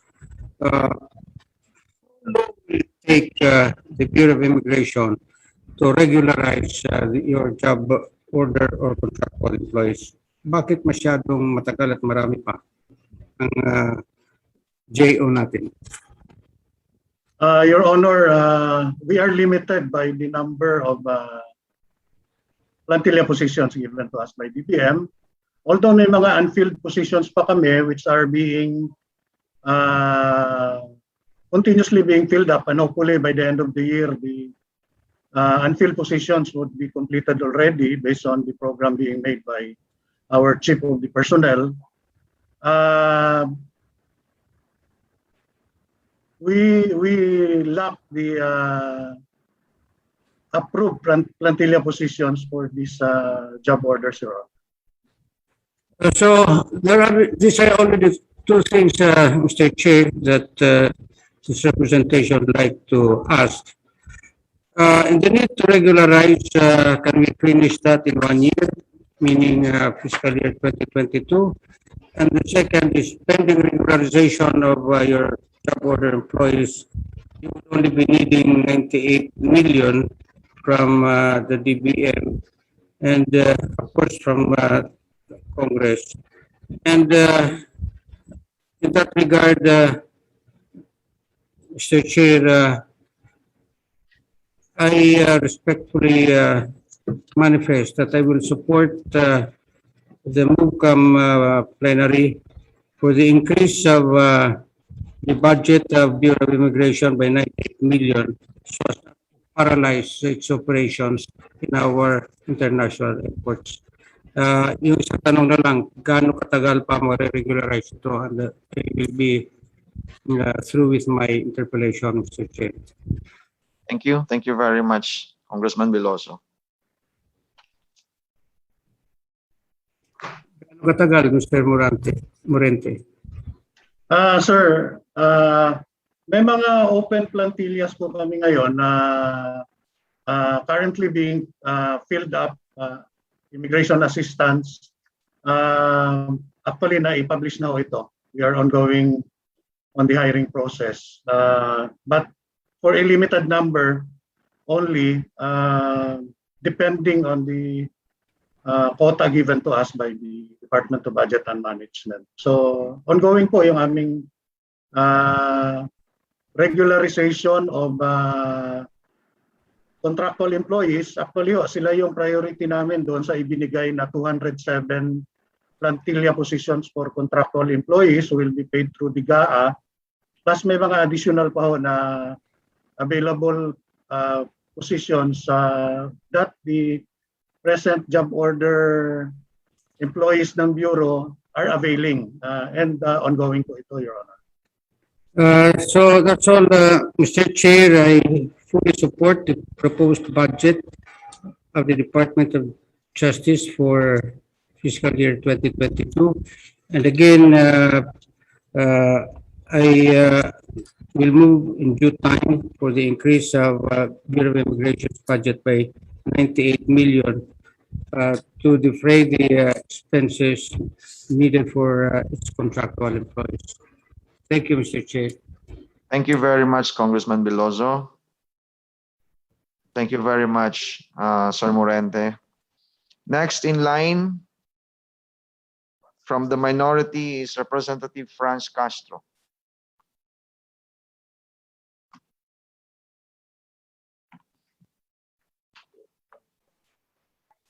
Thank you, Mr. Chair. Muli po, magandang hapon po. Magandang hapon po sa ating mga colleagues at sa DOJ family po, sa pamumuno po ng Secretary Guevara. Magandang hapon po. Una na lang po, Mr. Chair, as regards po dun sa kalagayan ng ating mga persons deprived with liberty, Mr. Chair. Mr. Secretary, Mr. Chair, is the Secretary aware of World Health Organization interim guidance dated February 8, 2021 about po doon sa yung po natin sa mga PDL na mabigyan po ng ma-prioritize po sila doon sa pagbibigay ng bakuna. Congresswoman Franz, kahit po hindi ko naman nabasa yung tinutukoy niyo na circular ng World Health Organization, noon pa man po ang inyong lingkod ay nagsabi na sa IATF, of which I am a member, na isama sa priority list na mga babakunahan ang ating po mga PDLs. If only because ang kanila pong sitwasyon ay more vulnerable kumpara doon sa mga karaniwang tao na nasa labas ng mga ng ating mga prisons at ang ating mga bilangguan. Dahil po alam naman natin na may problema sa congestion sa ating mga prison facilities. Kaya if only for that reason na masyado silang crowded doon, sila po ay more vulnerable, kaya po inirequest ko sa IATF na bagamat hindi sila maituturing na frontliners in an economic sense, ay ilagay din sila sa priority because of their vulnerability. Opo. Kasi po, Mr. Chair, parang nakaasa yata sa LGU at nandoon pa rin sila, Mr. Chair, Mr. Secretary, doon sa category na B9. Nakakatakot po, no? Kasi very vulnerable, masikip po ang lahat ng ating mga BJMP, iba pang mga kulungan, at talaga pong marami ng harin po yatang namamatay na hindi rin na-report. Kaya po, meron po ba kayong Mr. Chair, Secretary, plano po kaugnay noong pagbabakuna po ng mga PDLs natin? Tama po ang sinabi nyo na sa ngayon ay dependent pa rin po tayo sa local government units dahil po ang supply ng ating mga COVID-19 vaccines ay hindi pa naman napakarami sa kasalukuyan. Pero yun pong mga PDLs na senior citizens at may comorbidities ay kasama na automatically doon sa priority A2 at saka AA3 dahil po sila ay saklaw dahil sa kanilang seniority at sa kanila pong comorbidity. Kaya nga po tinatawagan din namin ng pansin ang mga local government units through our Bureau of Corrections na mag-coordinate sila para po yung mga PDLs na may ganyang kondisyon ay makabilang doon sa priority A2 at A3. Yun naman pong larger population ng ating mga PDLs na hindi po kasama diyan sa kategorya na yan. Yun nga pong sinabi ko na sana iangat ang kanilang priority dahil nga po vulnerable. Pero sa kasalukuyan po ay mukhang hindi pa yun mangyayari. We're just hoping na pagdagsa ng mga COVID-19 vaccines at yan po ay inaasahan nating mangyayari sa malapit na hinaharap ay hindi na maging problema yung priority na yan dahil kung marami na tayong supply ng vaccine, anyone ho ay po pwede nang mag-avail ng vaccination. Kaya lamang po tayo may priority sa ngayon ay dahil po limited ang supply. Pero pag gusto na po, rami na ang supply sa ating bayan, sa ating bansa, ay maaaring hindi na po sundin yung priority na yan at kung saan mayroong available na vaccine, kung sino ang gusto magpabakuna, ay pwede niyang gawin. Kasama na po ang mga PDLs natin doon. Okay, thank you po Mr. Chair, Mr. Secretary dun sa sagot ninyo no. Pwede po bang makakuhaan na po ng report kung ilan po na PDLs na yung mga nabakunahan? Kung meron po tayong available na report po sa ating mga BJMP po. Congresswoman Franz, meron na po kaming nilabas na data dyan tungkol po sa mga nabakunahan na PDLs. Ipapa-update ko lamang po yan sa Bureau of Corrections at kung kinakailangan niyo po ng kopya ng mga data na ito pertaining to PDLs who have been vaccinated, ay papadala po namin sa inyong opisina. Thank you po, Mr. Secretary, special na ano lang po, no, special na request. Doon po sa ating mga political prisoners po na nasa mga BJMP, baka pwede rin po kaming mabigyan. Madam Franz, i-relay na lamang po namin ang inyong request sa DILG BJMP dahil po hindi po saklaw ng Department of Justice ang BJMP. Okay. Paparating po namin sa kanila ang inyong request. Doon po sa MVP, sa inyo po ba yon yung sa NBP? Yung sa National Bureau of yung National Penitentiary, I'm sorry. NBP po ba? Bilibid NBP. Prison. Yun po National ay Bilibid saklaw Prisons. ng DOJ and more particularly under the Bureau of Corrections po. Dahil po mga sentensyado na PDLs ang nahandun sa kanilang hospital. Pwede rin po ako mabigyan ng report doon, Mr. Secretary. Salamat po. Kasama po iyon dahil po ang Bucor ay may data doon sa mga bakunado sa NBP, sa CIW, sa correctional po, at maring sa mga regional facilities po. Okay. Thank you, Mr. Secretary. Mr. Chair, pangalawa pong tanong ko, no, kaugnay po dito no, sa mga nangyayaring investigasyon, seemingly irregularidad sa paggamit ng pondo ng DOH. Alam ko po meron po ang DOJ na motu proprio no power to investigate. Kasi kanina po natanong ko na rin po ang ombudsman at mukhang meron daw po kayong pinag-uusapan tungkol dito sa pag-iimbestiga din as motu proprio. Totoo po ba ito, Mr. Chair? Mr. Secretary?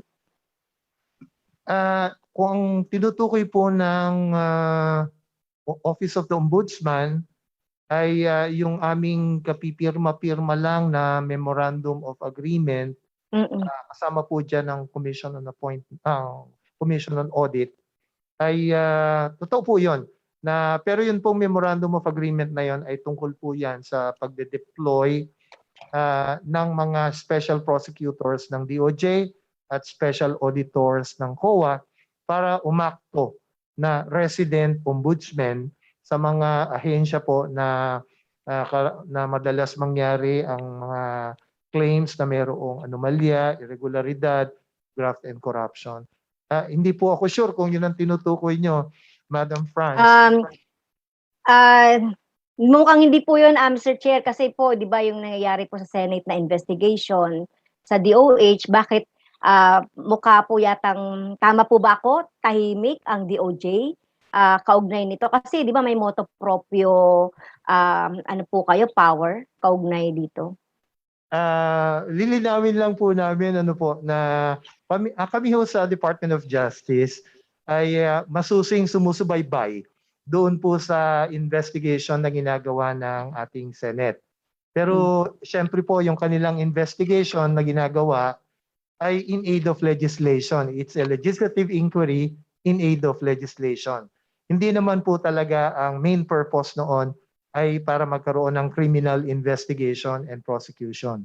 Ganun pa man, karaniwan pong nangyayari na ang ating Senate Blue Ribbon, pati na po yung sa counterpart sa House of Representatives, kung tingin po nila na yung kanilang report ng inquiry in aid of legislation ay maaaring magdulot din or mag-lead to a possible criminal investigation or prosecution, ano po, dahil may paglabag sa batas. Karaniwan po na binibigyan kami ng kopya ng report ng naturang committee with a request that we continue or investigate further. So normally ganun po ang aming hinihintay na pangyayari. Kasi po ay hindi pa naman tapos ang investigasyon, hindi pa po narinig ang side ng bawat ng lahat ng parties na affected. Kaya po parang premature naman na kami ay mag-conduct kaagad ng aming investigation kung hindi pa namin nakikita yung buong picture. Kaya kami po ay nagmo-monitor ng mga nangyayari sa mga congressional investigations. At kung sa tingin po namin ay talagang kailangan kumilos na rin po kami, then hindi po DOJ kung hindi ang National Bureau of Investigation na siyang investigative arm ng Department of Justice ang maaaring mag-conduct ng kaukulang investigation. Okay. Thank you po, Mr. Chair, Mr. Secretary. Last question na po. Yung tungkol po dun sa Philippine Anti-Illegal Drugs Strategy, kasi po napansin ko po sa budget message po ng President, maglalagay ito ng 2.5 million. Pero dito po sa NEP ay 0 na po. Ano po nangyari dito sa budget na ito, Mr. Chair?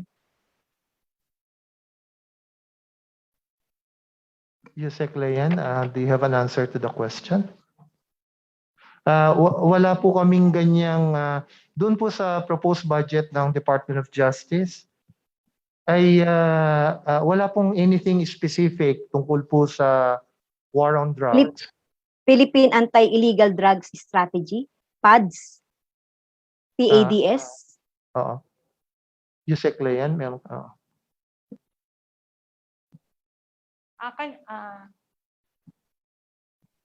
Kanina po nabanggit.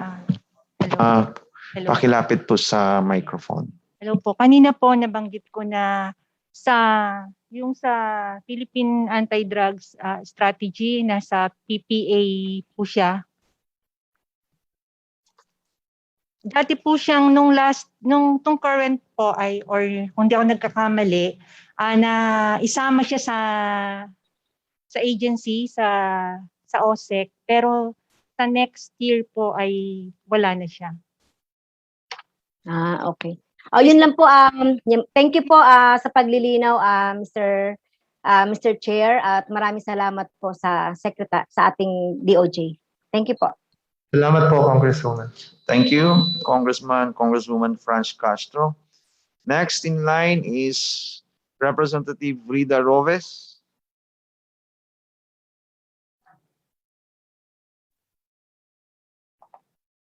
Ma'am, you are recognized, please.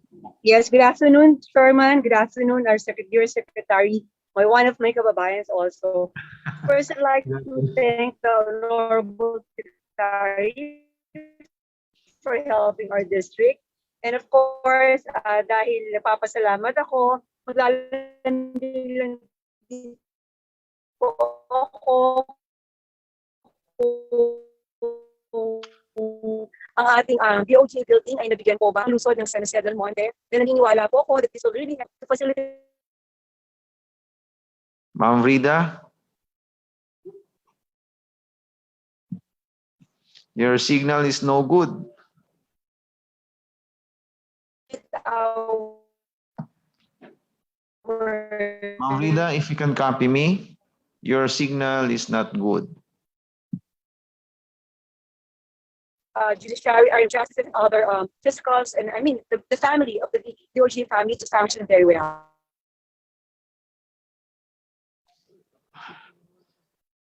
Ma'am Rida, City of San Luis del Monte po, Secretary.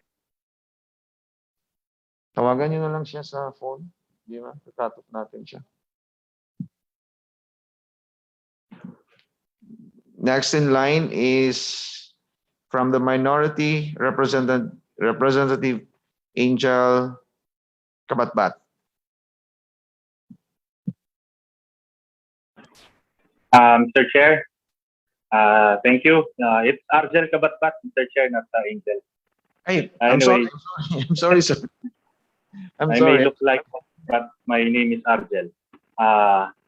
Anyway, Mr. Chair, I would like to ask the NBI where they are training their personnel. Do they have their own academy? What facilities they currently have, their own? Paano po natitrain yung ating mga NBI agents, Mr. Chair? Okay. NBI Director Chief Distor po. Destor. Yes, sir. Thank you, Honorable Chairman. Thank you, Secretary, sir. And thank you, Representative Argel Kabatbat, sir. As of now, sir, we are hosting our NBI agents training, 51st training here at our compound in NBI TAF Avenue. For the reason that our academy in Baguio City is not on good condition, and it is being examined by the DPWH on a structural defect, Mr. Chair. Okay, thank you. Congressman Argel. Yes, thank you, Mr. Chair. Are your current facilities enough for the needs of the NBI for the present and for the future, Mr. Chair?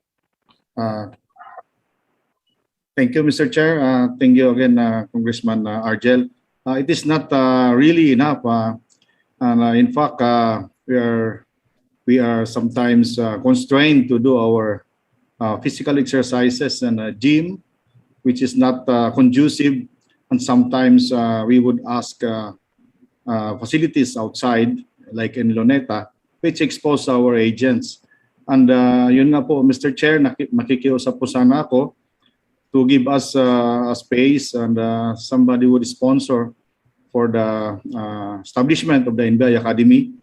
Maybe the good representative, Argel Kabatbat, sir, if you could help the NBI, sir, finding its home for the NBI Academy, sir, to produce more sterling agents. Thank you, Mr. Chair. Mr. Chair, thank you. I think the NBI is already producing sterling agents.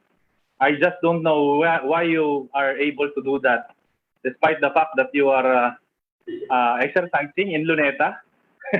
Awawa naman po pala ang NBI, walang academy. So, Mr. Chair and my colleagues, I would like to take this opportunity to ask for your support. Let us give the academy, the NBI, their own academy that is similar, or if not close to what the FBI has in the US, Mr. Chair. So, in case a bill will be, I will support a bill of such measure, Mr. Chair, Director Distor. And I hope our colleagues will also help and support. So, Mr. Chair, on to my next question. Malaman ko lang po, ilan po ba ang hiniling na budget ng NBI sa napagbigyan na budget ngayon? At ilan din po ba, ang balita ko po kasi mas mataas yata ang budget ng NBI last year sa 2021 GAA compared to the budget included in the NEP for the NBI. May we ask for a comment from the Director? Yes, sir. Thank you, Mr. Chair. Thank you, Congressman Argel, sir, Kabatbat, sir. we have asked more or less 5 billion to DBM to include the establishment of our facilities. But for last year's NEP, there is a difference of 13%, which represents 342 million decrease for this year's approval of NEP. And we hope, sir, that the representatives, the office of the Honorable Chair, the Chairman of Appropriations, through your kind indulgence, would give us the needed amount to, if not level, last year's budget, would increase the budget to house for the construction of the NBI Academy, Mr. Chair. Thank you, Mr. Chair. Tanong ko lang po, follow-up question. Dun sa 340 million plus na nawala sa NBI, tama po ba? Ano-anong mga serbisyo ang maapektuhan po nito, Mr. Chair? Thank you, Mr. Chair. Thank you again, Congressman Argel, sir. The services of the cybercrime, sir, would be greatly affected. Not to mention, sir, that there is no approved budget yet for the construction of the NBI Academy, Mr. Chair. Thank you. Thank you, Mr. Chair. Siguro let us treat this separately, the NBI Academy and the slash budget of the NBI. Mr. Chair, I would like to express my alarm because of that decrease in the budget of the NBI. Because from what I see, Mr. Chair, ang gobyerno natin parang similar to the parable in the Bible, yung the prodigal son. Na kung saan, I know, with all due respect to the other government agencies that we have, I know they are doing their best. Pero para bang nabibigyan natin ng pondo yung mga alibughang anak. Pero itong NBI na nagpe-perform exemplarily, sila pa yung, bukod sa maliit ang budget, nababawasan pa, Mr. Chair. And parang dumarating kasalanan pa ng NBI na magaling sila. Kaya nababawasan sila ng budget. So, Mr. Chair, I would like to move in due time, to restore at least the slash budget of the NBI, so that we can have the best service that the NBI can offer to the public. Take note, Mr. Chair, nang magkabarilan ng PDEA at ang PNP, saan ba tayo tumakbo for an investigation? Di po ba sa NBI? Nung pong nagkabarilan ng militar at ang PNP, saan po ba tayo humingi ng tulong? Di po ba sa NBI? That only means that we all recognize the professionalism and impartiality of the NBI. And we will reward the NBI with the slash budget. So, Mr. Chair, siguro mensahe na lang po sa ating mga kaibigan sa NBI. Siguro pagpasensyahan nyo na po ang gobyerno. But all credit for the exemplary performance of the NBI should go to the men and women of the NBI. Kasi ang late-late na nga po ng budget, pero ang ganda pa rin ang kanilang serbisyo. But Mr. Chair, we have a duty here in Congress. At least, ibalik lang po natin yung tanggal na pondo ng NBI. And I think we will all be happy, Mr. Chair. I so move, Mr. Chair. And last na lang po, manifestation na lang din naman po. Okay, go ahead. This is directed for Good Secretary. I understand that our Secretary has already made a commitment for an impartial and fair investigation of the cases filed against the executives of D.B. Bower because of D.B. Bower's scam. I just want to express my gratitude in behalf of all of the victims, around more than 10,000 OFWs and professionals who were victimized by this scam. That at least we have that commitment and word from you na mabibigyan po sila ng patas na investigasyon. Dahil napakalaki pong scam nito. Marami pong nabiktima ito. In fact, yun nga sinasabi nga po ni spokesperson Harry Roque, mismong pinsan niya na biktima nito. But anyway, I would like to just express my appreciation and gratitude to the Good Secretary, and I hope the victims will get the justice that they want. So, Mr. Chair, thank you for the opportunity and for the time. Thank you, Mr. Secretary. Salamat po, Congressman Archel. Thank you very much. Sir, my apology for incorrectly reading your name, your first name. I'm sorry. Next in line is, of course, our Ma'am Rida Roves. Are you now in line? Online? Si Ma'am Rida, okay na? Hi, Mr. Chair. Can you hear me now po? You're loud and clear ka na ngayon. Kanina, choppy. Oh, napuputol. nasa bundok ako kanina. Magandang hapon po sa ating lahat, sa ating mahal na kalihim, Secretary Maynard Guevara, ang aking kababayan. First, I'd like to make my manifestation for the approval, of course, of their budget. But of course, and to thank them for helping our district dahil alam naman natin na ang lungsod ng San Jose del Monte ay napakalaki ng populasyon at marami din siyempre mga krimen. Gusto ko lang pong iparating sa inyo na ang inyong mga kasamahan sa inyong kagawaran ay gumagawa po ng tama at mabuti. Dahil po dito, gusto ko lang din pong malaman yung aking gusto ko lang din pong malaman kung yung lambing ko po ba para po sa kanila sa isang DOJ hall ay mapapagbigyan po sa budget call na ito. Mr. Secretary, magandang hapon po. Congresswoman Robles Rida, Yes po. yung sa pagko-construct ng ng Hall of Justice, basically sa Supreme Court ang ganyang klaseng project, no, yung mag-house ng courtrooms at saka opisina ng mga prosecutors offices, no. But I remember parang meron kang pinadalang sulat sa amin about phase 2 of a certain project, no?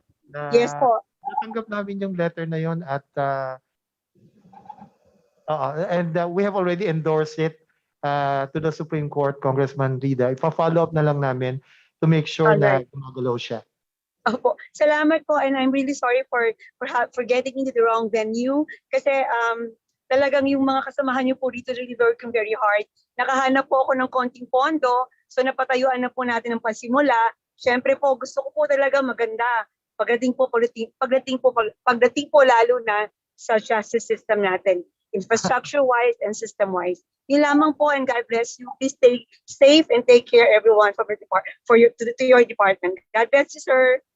Maraming salamat, Congresswoman Rida. Thank you po.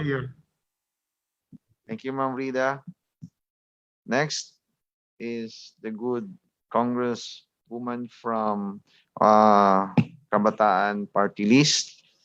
We have here in person, Ma'am Sara Ilago. Magandang hapon, Mr. Chair. Magandang hapon po sa Department of Justice. Magandang hapon po. Mula po sa kabataan, nais po natin kumustahin yung investigation, yung pag-usad ng mga investigasyon at gayon din yung pagtitiyak na lahat ng mga sangkot doon sa mga kaso ng online sexual abuse and exploitation of children ay kamusta po, no? Dahil ito ay isa dun sa mga pinakalumala na mga bilang ng kaso, ang OSEC nitong nakaraang 2020, lalong-lalo na sa gitna ng pandemya.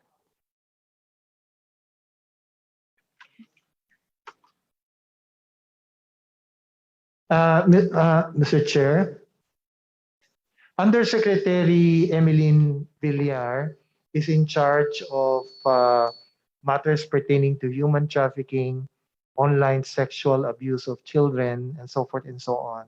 And she is joining us also via conferencing. So may we request Undersecretary Emeline Villar to please address the question propounded by Congresswoman Ilago. Yusek M. Okay, Yusek Villar, please. Magandang hapon po, Mr. Chairperson, at magandang hapon po sa lahat po ng ating mga kagalang-galang na kongresista. Para po sagutin ang tanong po ni Congresswoman Sara Ilago, matutuwa po tayong malaman na kahit na po tumaas ang mga incidents ng online sexual exploitation of children ngayong panahon ng pandemya, ay lalo pa pong pinag-igting ng ating mga law enforcement officers ang ating pong laban sa online sexual exploitation of children. At makikita natin ito, una, sa numero ng mga operations at rescued victims during the pandemic at sa number of convictions during the pandemic. Noong 2019 po, 40 yung operations for the entire year. Samantalang noong 2020, anti-trafficking operations pala to. Pag sa OSEC po, ang number of operations ay nag-increase during the time of the pandemic imbis na nag-decrease. Sinabit po namin yung mga exact numbers sa atin pong appropriations committee bago pa po tung ating budget hearing. Ang number of rescued victims din po ay nag-increase during the time of the pandemic ng 2020 and nung ngayong the first half of 2021. And the same goes with the number of convictions for 2021.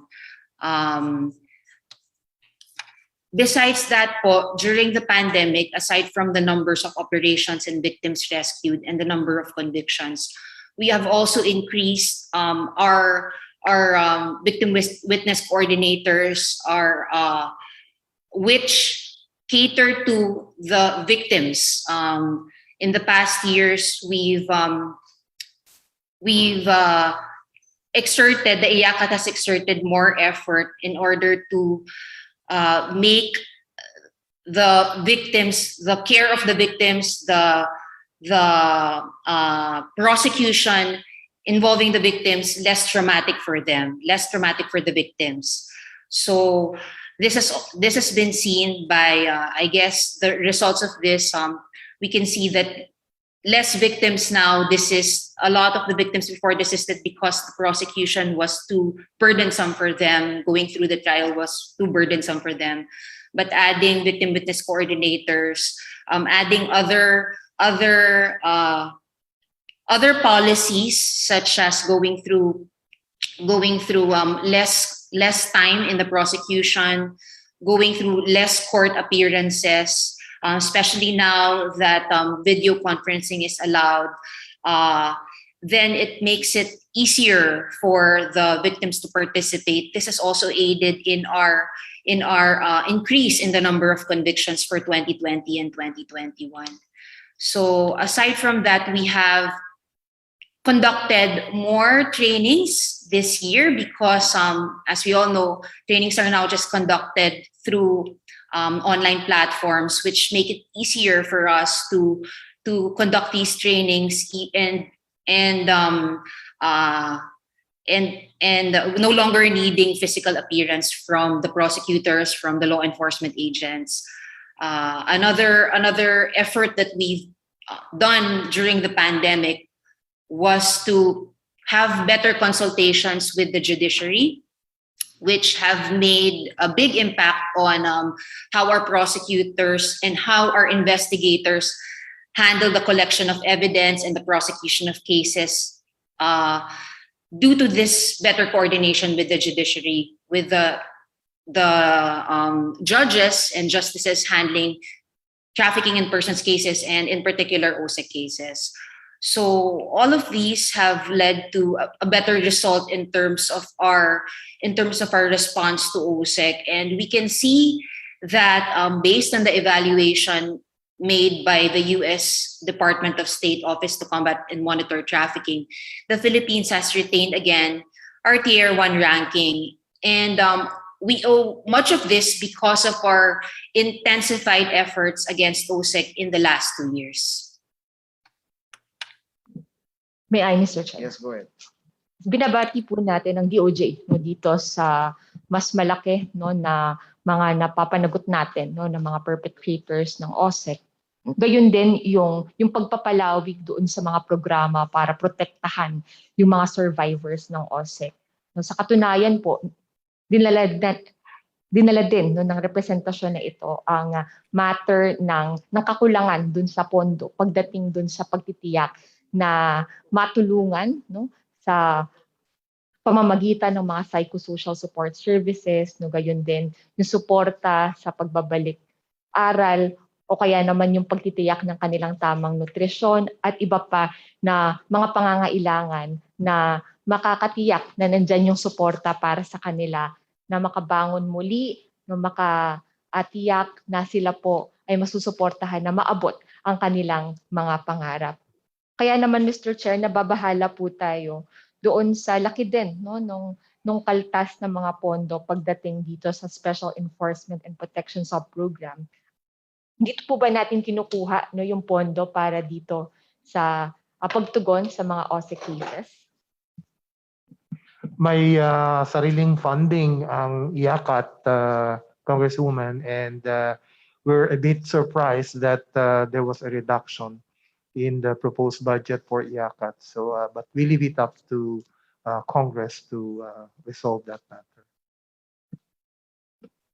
Yes, Mr. Chair, makakausap po no, ang DOJ na pagdating po dito sa OSEC no, at bilang pakikiisa na rin dun sa lahat ng mga bill defenders at mga community advocates na nagtitiyak ng shutdown ng lahat ng tipo ng OSEC at pagpapalakas ng ating mga batas, programa, pagdating sa usapin na ito, kinakailangan hindi lang yung proper na implementation pero yung tamang funding din no, para masagawa po ng ating authorities ng ating mga lingkod bayan ang kanilang gampanin. Now on to our next concern, Mr. Chair. Tungkol po ito doon sa in-issue ng Supreme Court na memorandum order hinggil sa pagsusuot ng body cameras sa pagsuserve ng mga warrants. Mr. Chair, ito po ay nagmula no, at binunga nung malawakan no, na mga pagsusumite ng mga liham at ng mga petisyon mula sa iba't ibang grupo na nananawagan ng dagliang aksyon at mga konkretong hakbang mula sa judiciary hinggil sa mga banta, sa mga pamamaslang na nararanasan po ng mga nasa legal profession na gayon din sa hanay ng mga human rights defenders na may kritikal na gampanin pagdating sa pagpapalakas ng sistema ng hustisya sa ating bansa at pagtitiyak ng pagtataguyod ng karapatang pantao ng pamahalaan. Kasama din dito, Mr. Chair, yung pagsunod no, doon sa lahat ng mga kaso, mga petisyon para masiguro na yung mga lumalabag po sa ating mga batas, sila naman po ay napapanagot at nakakamit po natin ang hustisya sa ating bayan. Ang isa nga pong hakbang dito ay yung nilabas no, na memorandum ng Supreme Court. Ngayon, ang katanungan ko, Mr. Chair, pagdating naman po sa DOJ, na paano po ito makaka-apekto doon sa mga sinumite na mga kaso na may irregularities o may mga question pagdating sa matters ng raids no, sa mga offices o kaya mga illegal arrest, magkakaroon po ba ng review dito sa mga sinumite sa Supreme Court ang DOJ no, para po mabalikan natin? Kasi ang hirap dito, Mr. Chair, na dahil nga nitong June 2021 lang nalabas itong memo na ito, paano naman yung mga naunang kaso na naging batayan ng hakbang na ito ng Korte Suprema? Thank you, Congresswoman Sara. Alam niyo, full support ang DOJ diyan sa naging memorandum ng Supreme Court na nag-aatas na magsuot ng body-worn camera ang ating mga kapulisan pag sila ay nagko-conduct ng kanilang operations. Yan po ay labis na makakatulong din sa aming mga gawain sa Department of Justice. Unang-una, yan po ay magiging mahusay na batayan ng aming mga pagsisiyasat. Halimbawa, sa level pa lang ng National Bureau of Investigation, kung mayroong mga ganyang klaseng coverage na nakuha ng body-worn camera, yan po ay malaking tulong na kagad sa pag-build up ng kaso. At pagdating naman po sa Department of Justice, sa pagkoconduct ng preliminary investigation ng National Prosecution Service, ay malaking bagay din po ang mga nakukuha sa pamamagitan ng ating body-worn cameras dahil the picture speaks for itself. Hindi na po natin kailangan ipaliwanag yan. Kung ano yung nakita ng camera, yun na mismo ang ebidensya. Hindi na kailangan pang masyadong ipaliwanag. Kaya kami po ay full support at kung kailangan po siguro ng further refinements diyan sa memorandum na yan ng Supreme Court ay ilalaan na lang po natin yon siguro sa darating na panahon. Ang mahalaga sa ngayon ay ma-implement ng maayos yung bagong memorandum na yan, circular ng Supreme Court.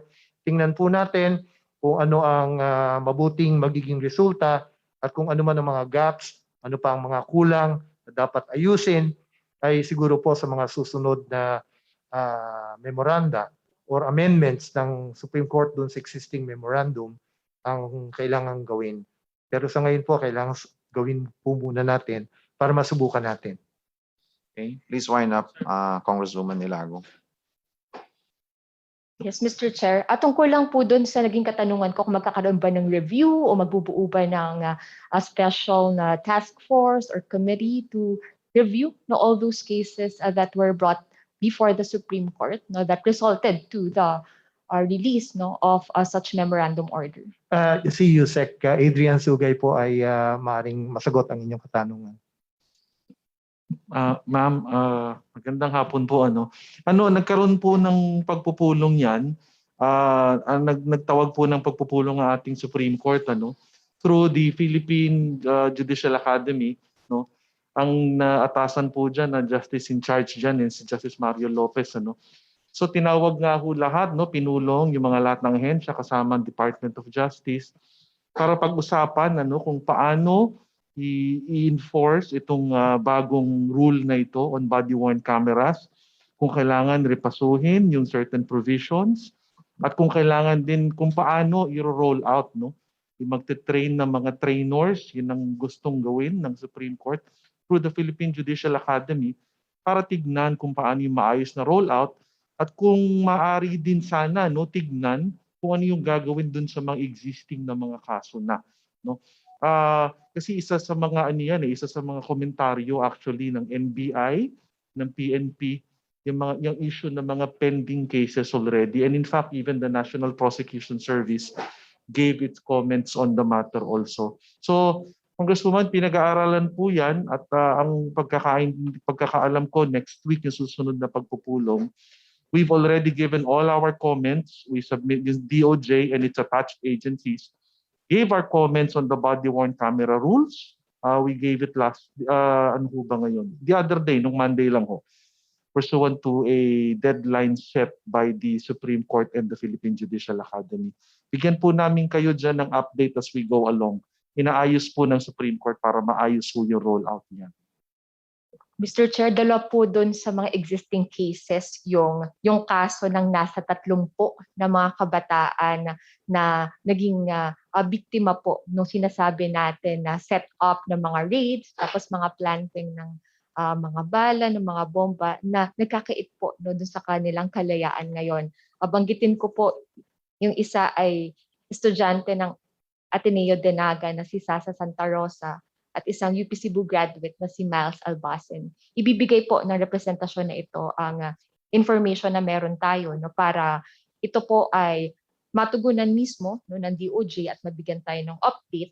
At panghuli na lamang po, magpapasalamat tayo sa NBI dun sa kanilang binigay na mga updates dun sa mga kaso na sinumite ng representasyon na ito tungkol dun sa pagkalat ng mga fabricated statements, mga Photoshop images na tina-target po. Hindi lang yung representation na to, pero yung mga outspoken na mga youth and student leaders sa buong bansa na nagsasalita tungkol sa iba't ibang issue. Manghihingi na lang po tayo ng written na report mula sa NBI hinggil sa mga kaso na ito bago ang plenary deliberation ng Department of Justice. Maraming salamat, Mr. Chair. Okay, thank you very much, Congresswoman Ilago. We have here next from the majority, Congressman Romeo Halusos. Mark. Ay, Marco pa? Okay, I'm sorry. We have one online, Representative Marco.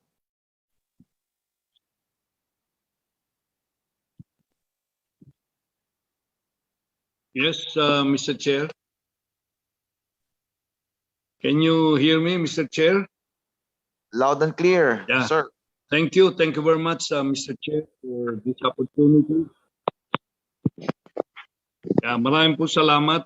Unang-una po, gusto ko pong batiin ang ating mga kasama sa Kongreso at ang ating pong mga importanteng kawani ng ating Department of Justice sa pamumuno po ni Secretary yung ating pong kagalang-galang na Secretary Medardo Guevara. Unang-una po, gusto ko pong i-congratulate ang ating pong Department of Justice. Dito po sa kanilang pinresent kanina, napakaliwanag po yung importante pong mga achievements nila na gusto kong ulitin po ito dahil bilang isang mamamayan, napaka-importante po ng mga ito. Unang-una po yung kanilang disposition ng mga cases.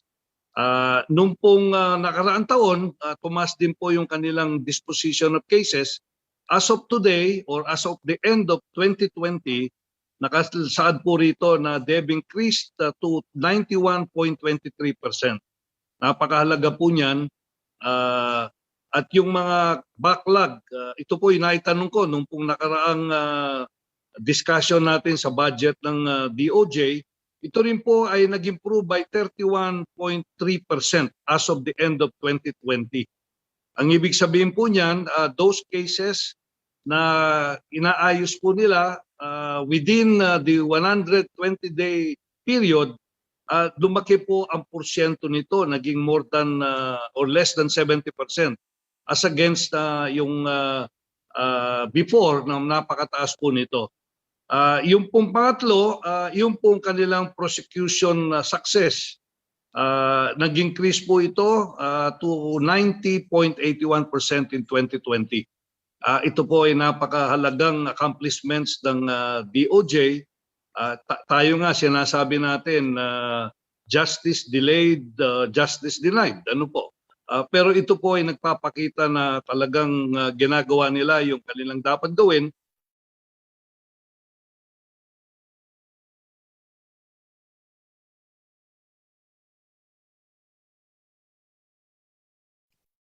At any rate, tawagin na lang natin ulit si Sir Mark. From the majority, DS Profos Rodriguez.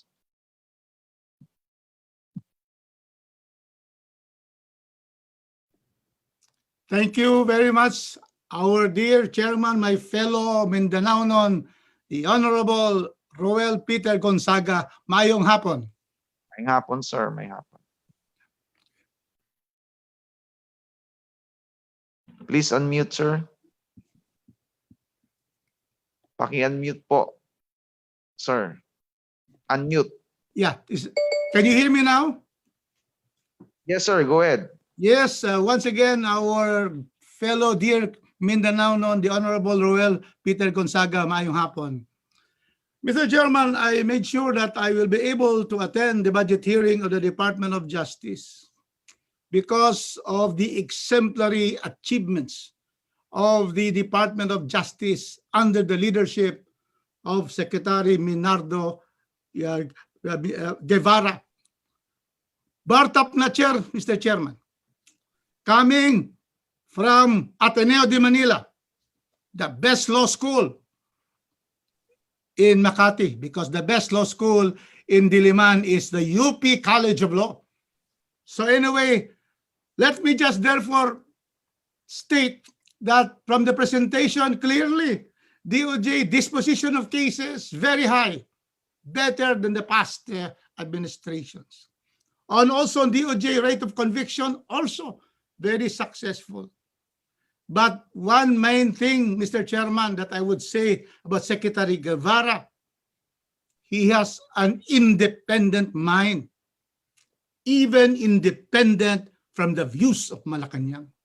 And we should be grateful about that. Because a Secretary of Justice, his concern is to give the proper opinion and the proper position in certain issues that he believes in his mind and in his conscience will be the proper position of the Department of Justice. He has therefore made the DOJ family proud, Mr. Chairman. And us, an outsider in Congress, could see the high morale of the DOJ and all the attached agencies, because we have a leadership that goes into what is the law, what is the regulation, and what is best in being able to achieve justice, especially criminal justice system in our country. So, Mr. Chairman, I would like to therefore ask our Secretary, how much augmentation of the DOJ budget is being requested at its salient points? Because we want to know. I myself would like to commit that we don't only support the budget as given by the DBM under the National Expenditure Program, but there must be some augmentation, because if there's any department that deserves a reward, Mr. Chairman, especially now that Secretary Guevara, this is his valedictory defense. There will be, therefore, a new administration. Hopefully, he stays or he goes to the Supreme Court. That is my wish for our dear Secretary, to go to the Supreme Court after this term. And so this is a valedictory last budget of the DOJ. And we would like the Congress to be able to say, thank you, Secretary Guevara. Congratulations, and let us reward him with augmentation of our budget. So therefore, may I ask Secretary Guevara, Mr. Chairman. Sir, Congressman Rufus, wala po akong masabi dahil po sa inyong napakagandang sinabi tungkol sa Department of Justice. Ganun pa man po sa inyong katanungan, sa Department of Justice proper po, Congressman Rufus, sa tingin ko po kahit na ang nirekomendang budget for the DOJ proper ay halos kamukha rin lang po nung last year. Tingin ko naman po, in all honesty, ay sufficiente na po yun sa Department of Justice proper.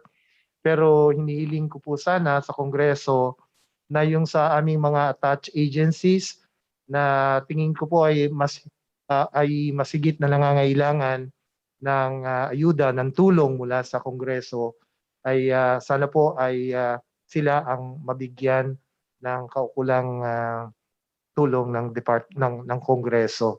Ginagalang po namin ang recommendations ng Department of Budget and Management dahil alam po namin na napakabigat na task na gawain ang magbalanse ng mag-allocate ng scarce resources, kaya po naintindihan namin yon. But kung kahit po kaunting halaga ay makaamot ang aming mga attached agencies, kamukha po ng NBI, sana po ay ma-maintain ang kanilang budget na kamukha nung last year man lamang, kahit man po hindi madagdagan, ay at least ma-maintain lang po sa dating level. Meron pa rin po kaming ibang attached agencies na unfortunately ay nabawasan ang kanilang allocation, kaya po siguro ay doon na lamang po natin pagtuunan ng pansin kung po pwede na magkaroon ng konting adjustment o ma-maintain yung kanilang allocation noong 2021, itong current year po na ito. Pero sa DOJ proper po, I see. Okay. Meron pong naibulong sa akin ang aking undersecretary. Sa DOJ proper po, meron pong isang particular program na sana po ay mabigyan ng kaunti pang resources ng Kongreso. Ito po ay ang aming Witness Protection Program. Napakahalaga po ng WPP sa Department of Justice dahil po dumarami po ang ating mga crimes na iniimbestigahan na kailangan po ng protection ng ating mga important witnesses. So kung pwede po na kasi nabawasan din po ang WPP, nabawasan din po, napakahalaga pong elemento yan. Napakahalagang programa ng DOJ. Katulad po ng IACAT, yung kaninang binanggit ni Undersecretary Emeline Villar. So yun po lang sana, ma-maintain lang po yung dati, ay masaya na po kami noon. Wag na lang po mabawasan, ay nagpapasalamat na po kami sa Kongreso. Thank you po. Yes, Congressman sir. Rufus, Sir maraming Rufus. salamat po sa inyo. Yes, Mr. Chair. Then I would therefore have to ask the attached agencies because, Mr. Chairman, we cannot be able to just allow reduction of the NBI, deduction of the AYACAT, especially also because the Bureau of Immigration with Commissioner Morente is here with us, doing a very good job in the BI. May we hear them also? Can we hear the Bureau of Immigration on their needs, Mr. Chairman? Sir Morente, please.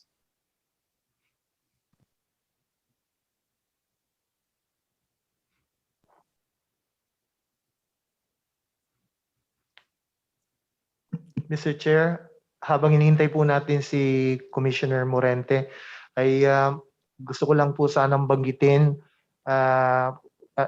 to take advantage of this opportunity.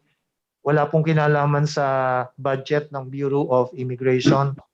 Kaya lamang po ay matagal na po namin sinusulong sa Department of Justice na sana po ay mabigyan ng konting push ng Kongreso ang pag-enact ng Immigration Modernization Law dahil po ang batas na nag-govern sa operations po ng Bureau of Immigration ay isa pong Commonwealth Act noong pa pong 1940. Yung batas na yan na nag-govern sa ating immigration operations.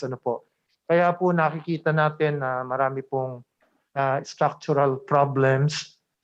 Meron po mga issues about efficiency, about yung mga things na kumbaga ay obtaining noong 1940, but definitely times have changed at kailangan pong mag-adapt sa makabagong panahon ang ang Bureau of Immigration.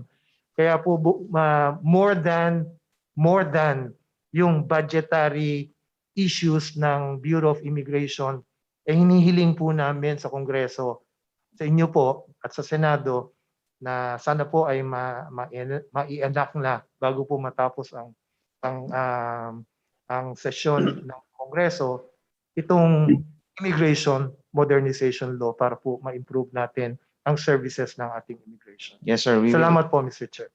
Mr. Chairman, a short reply to the point raised by the Honorable Secretary of Justice. Okay, go ahead, sir. Thank you, Mr. Chairman. Yes, our House has already done its job. The immigration bill has already been approved by Secretary Guevara and Commissioner Morente. I am always in touch with Commissioner Morente. It has been approved on third and final reading. So we hope that in the hearing of the budget in the Senate, the Honorable Secretary will also request the senators who are now handling the Immigration Act that had been approved to modernize the Bureau of Immigration. So thank you, Secretary, for your concern for the Bureau of Immigration. And so, Mr. Chairman, can we hear? The Secretary want to respond? Nagpapasalamat po kami sa House of Representatives dahil alam po namin na sa inyo pong chamber ay lusot na po at aprobado sa Immigration Modernization Law. Ang aking pong statement ay na-address ko sa Congress as a whole dahil alam po namin na may mga proceedings pa na kailangan mangyari sa Senate at eventually ay kung sakaling may pagkakaiba sa inyong mga versions ay daraan po ito sa inyo pang tinatawag na sa committee po na mag-adjust ng inyong mga differences kung meron man. So Congressman Rufus, again, we know that immigration law is one of your favorite areas of expertise. We know that, and we appreciate it very much that you have given a lot of assistance to the DOJ and more particularly the Bureau of Immigration in pushing for the enactment of this much awaited law. Thank you very much, Congressman Rufus. Thank you. Welcome. The Bureau of Immigration, Director, Commissioner Jaime Morente. Honorable Chairman and members of the committee, Your Honors, magandang hapon po ulit. Good afternoon also to Congressman and former Bureau of Immigration Commissioner Rufus Rodriguez, sir. First of all, I'd like to express on behalf of the men and women of the Bureau of Immigration our appreciation for your efforts to have the Bureau new BI modernization bill approved in plenary in the House of Representatives. Early on, nabanggit ko yung problema namin sa mga job orders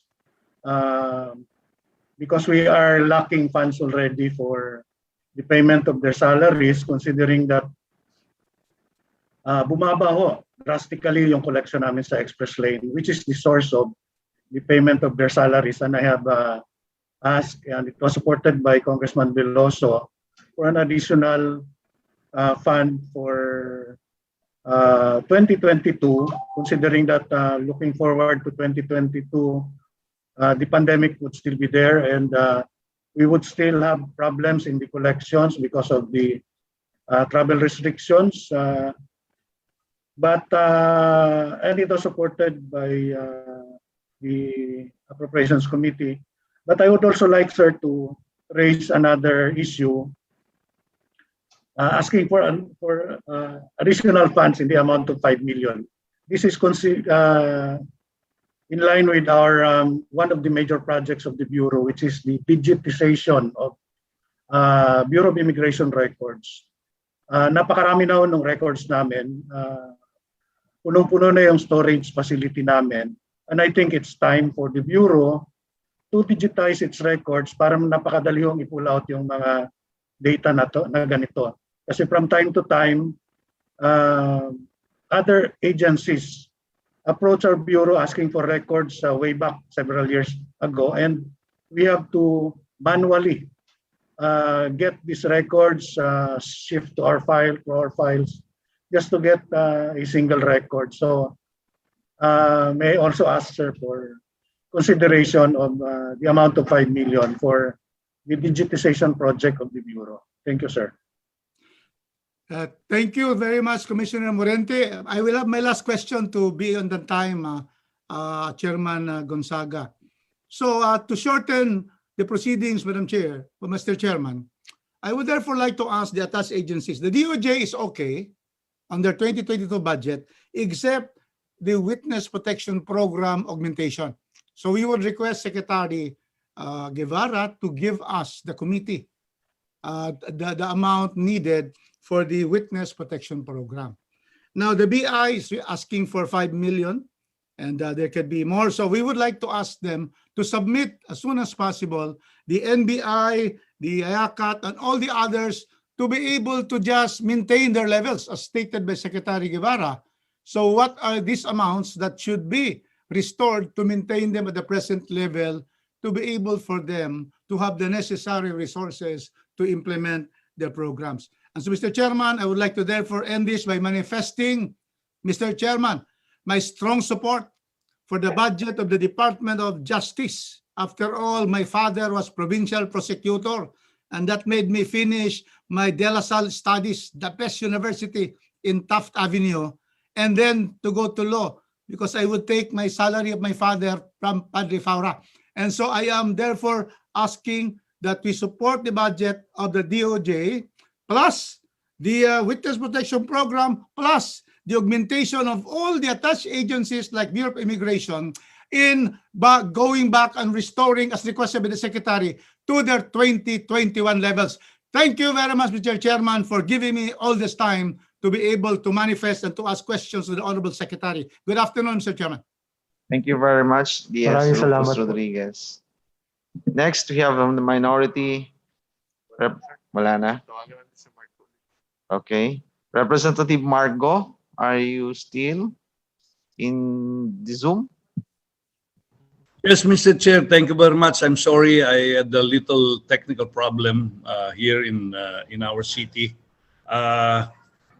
As I stated, I just would like to repeat that I would like to congratulate Secretary Guevara and the Prosecutor General, Honorable Ben Malcontento, for doing a good job in addressing the so many concerns that have been raised long time ago, and now we are seeing the many good things that the Department of Justice has been doing for our country.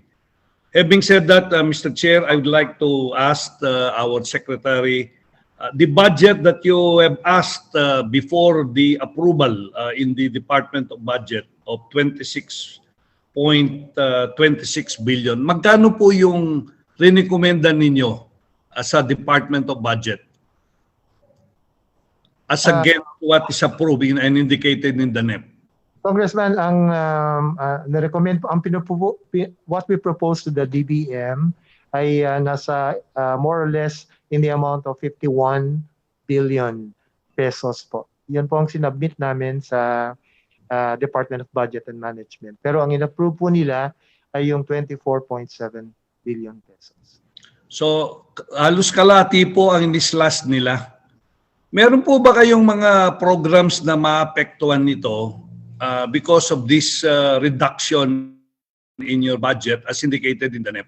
At kung ano po yun, siguro pwede na lang tayong kumuha ng listahan at when we manifest in the plenary, we can include your additional proposal para po masyado namang napakababa itong in-approve ng DBM. Kaya kami po ay sumusuporta dito.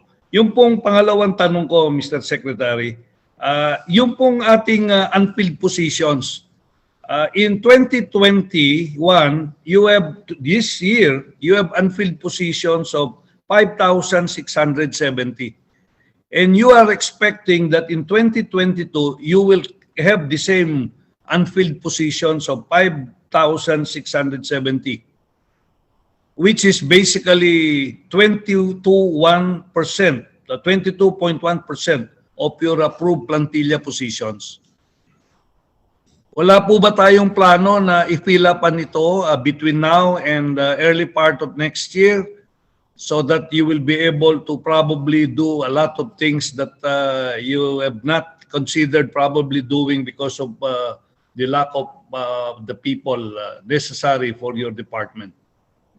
Congressman Mark, yes, I will request Undersecretary Juliana Sunga to explain po yung sa matter ng mga unfilled positions sa Department of Justice. Pero gusto ko lang pong i-take advantage itong opportunity na ito para po ipaalam din sa inyo na ang isa po sa mahalagang aspect ng aming personnel ay yung pong appointments ng mga prosecutors. At meron pa pong mga natitira na pending appointments sa Office of the President.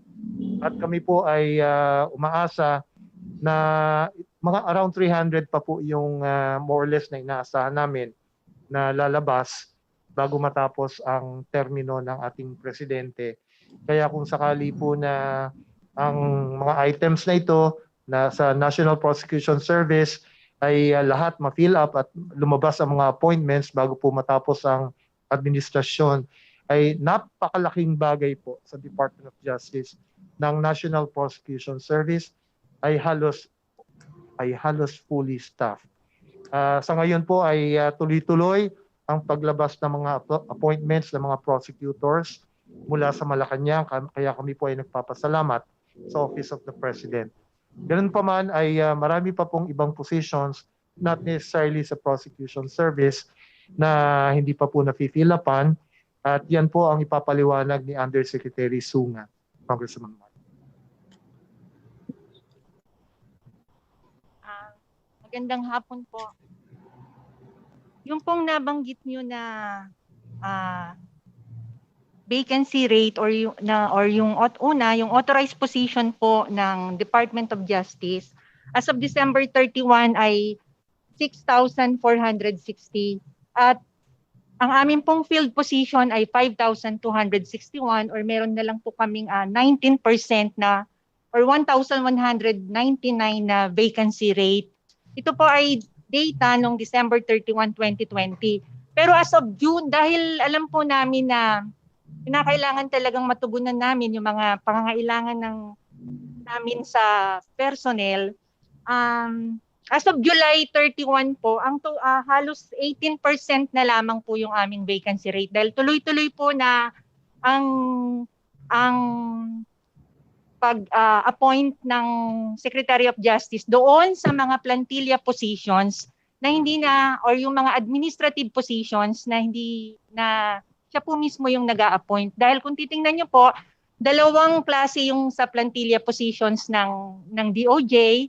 Isa rito yung sa mga prosecutors na ina-appoint ng presidente at yun po ay wala kaming control. Hindi katulad po ng nabanggit ni Secretary, tuloy-tuloy naman pong nagkakaroon ng mga appointments dito. At doon po sa side naman ng administrative positions ay ganun din po, no? Actually lalo na po yung mga prosecution attorneys, halos 100 positions po na yung na-appoint ni Secretary, no? So lahat po to ay pinipilit naming matugunan at sana nga bago magkaroon ng matapos tong taon or bago magkaroon ng election ban ay mas ma-address pa namin na mabawasan po tong 19% na ito. Maraming po salamat. Ang susunod ko pong tanong ay tungkol po dun sa Office for Alternative Dispute Resolution. Ito po ay tinalakay natin nung nakaraang budget at ako po ay natutuwa dahil naging opisina na po ito. Napaka-importante po nito at isa pong effort ito para ma-declag natin yung ating mga iba't ibang prosecution offices, although you have been doing a remarkable job in terms of addressing yung backlog. Dito po sa budget na nakalagay dito sa 2022 na 69 million, hindi po ba pwede nating taasan itong budget na ito, Mr. Secretary? Mukhang baka hindi po sila makaupan ng kanilang opisina, wala po silang pwedeng puntahan. So may I ask if we can, if the Secretary will endorse that we will increase the budget of this office, the Office for Alternative Dispute Resolution within DOJ? Congressman Mark, tama po yung sinabi niyo, no, na ito pong pag-develop at pagiging isang fully attached agency ng Office for Alternative Dispute Resolution ay napaka-significant development dahil po yan ho ang kinakailangan natin para ma-minimize or mabawasan ang pagpunta sa regular na sistema natin na we go to courts, no, to our regular judicial system na alam naman natin po na oftentimes ay mas matagal at ang proseso at mas magastos din. Kaya po talagang gusto naming tulungan ng husto na ma-develop ang sistema ng alternative dispute resolution. At the first correct step is to develop this office, which is now an attached agency of the Department of Justice. Ngayon po, ang budget na in-approve for this new attached agency ng DOJ ay 69 million. Nagpapasalamat po kami sa inyong manifestation na baka kailangan pa ng mas malaking amount para mas maraming magawa ang bagong ahensya na ito.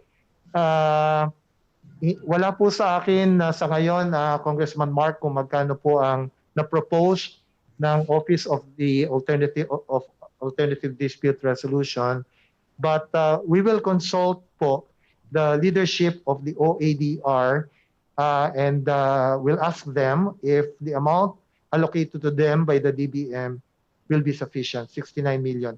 Yun pong chief ng ahensya na ito ay kasama po natin dito sa ating meeting, sa ating hearing through Zoom video conferencing.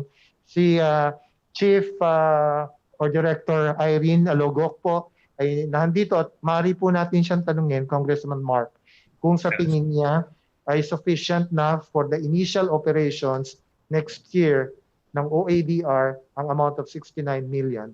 So with the Chairman's permission, perhaps pwede po nating tanungin ang OADR Chief kung sufficiente na po ang 69 million for its initial year of operation. Good afternoon po, Mr. Chair. Go ahead. Ma'am, go ahead. Yes, good afternoon po. Actually, for the Office for Alternative Dispute Resolution, we actually proposed po 59,918. That's not including po yung personal services. And then it was reduced to 47 million po by the DBM. So actually, computing our expenses, especially that we are transferring to another office at the NFA building po in Quezon City, and we're getting a 900 square meter office doon po sa NFA. I think kulang po sa amin yung budget po na nabigay po sa amin ng DBM. Ang lumabas po sa NEP is 47 million na lang po. At least kung mabibigyan po kami hanggang 55 million po, I think yun po ay meron po kaming computation for this, and we will be submitting po yun pong pupuntahan po nung 55 million. Ma'am, excuse me. I got hold of your letter addressed to me asking for an additional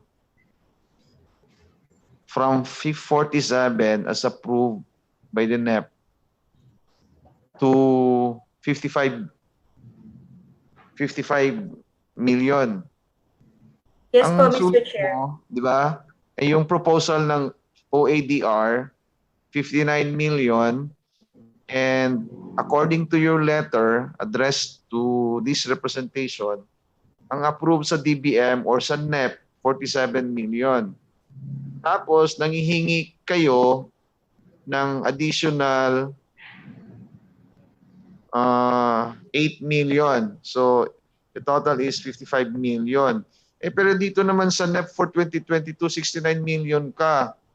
So, please correct your figure.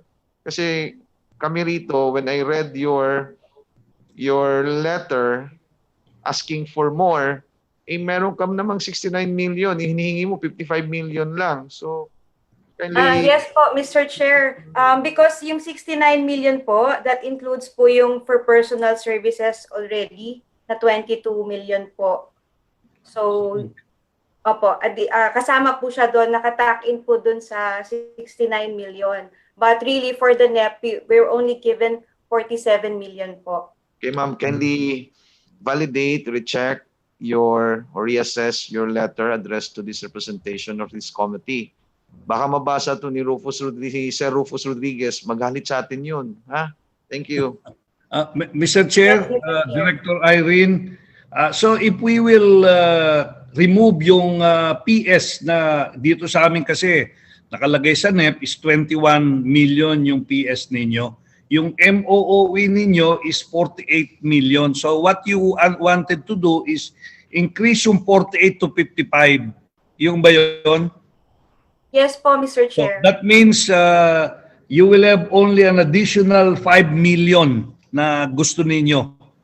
Kasi kamukha rin ang hiningi ni Commissioner Morente sa BI na additional 5 million.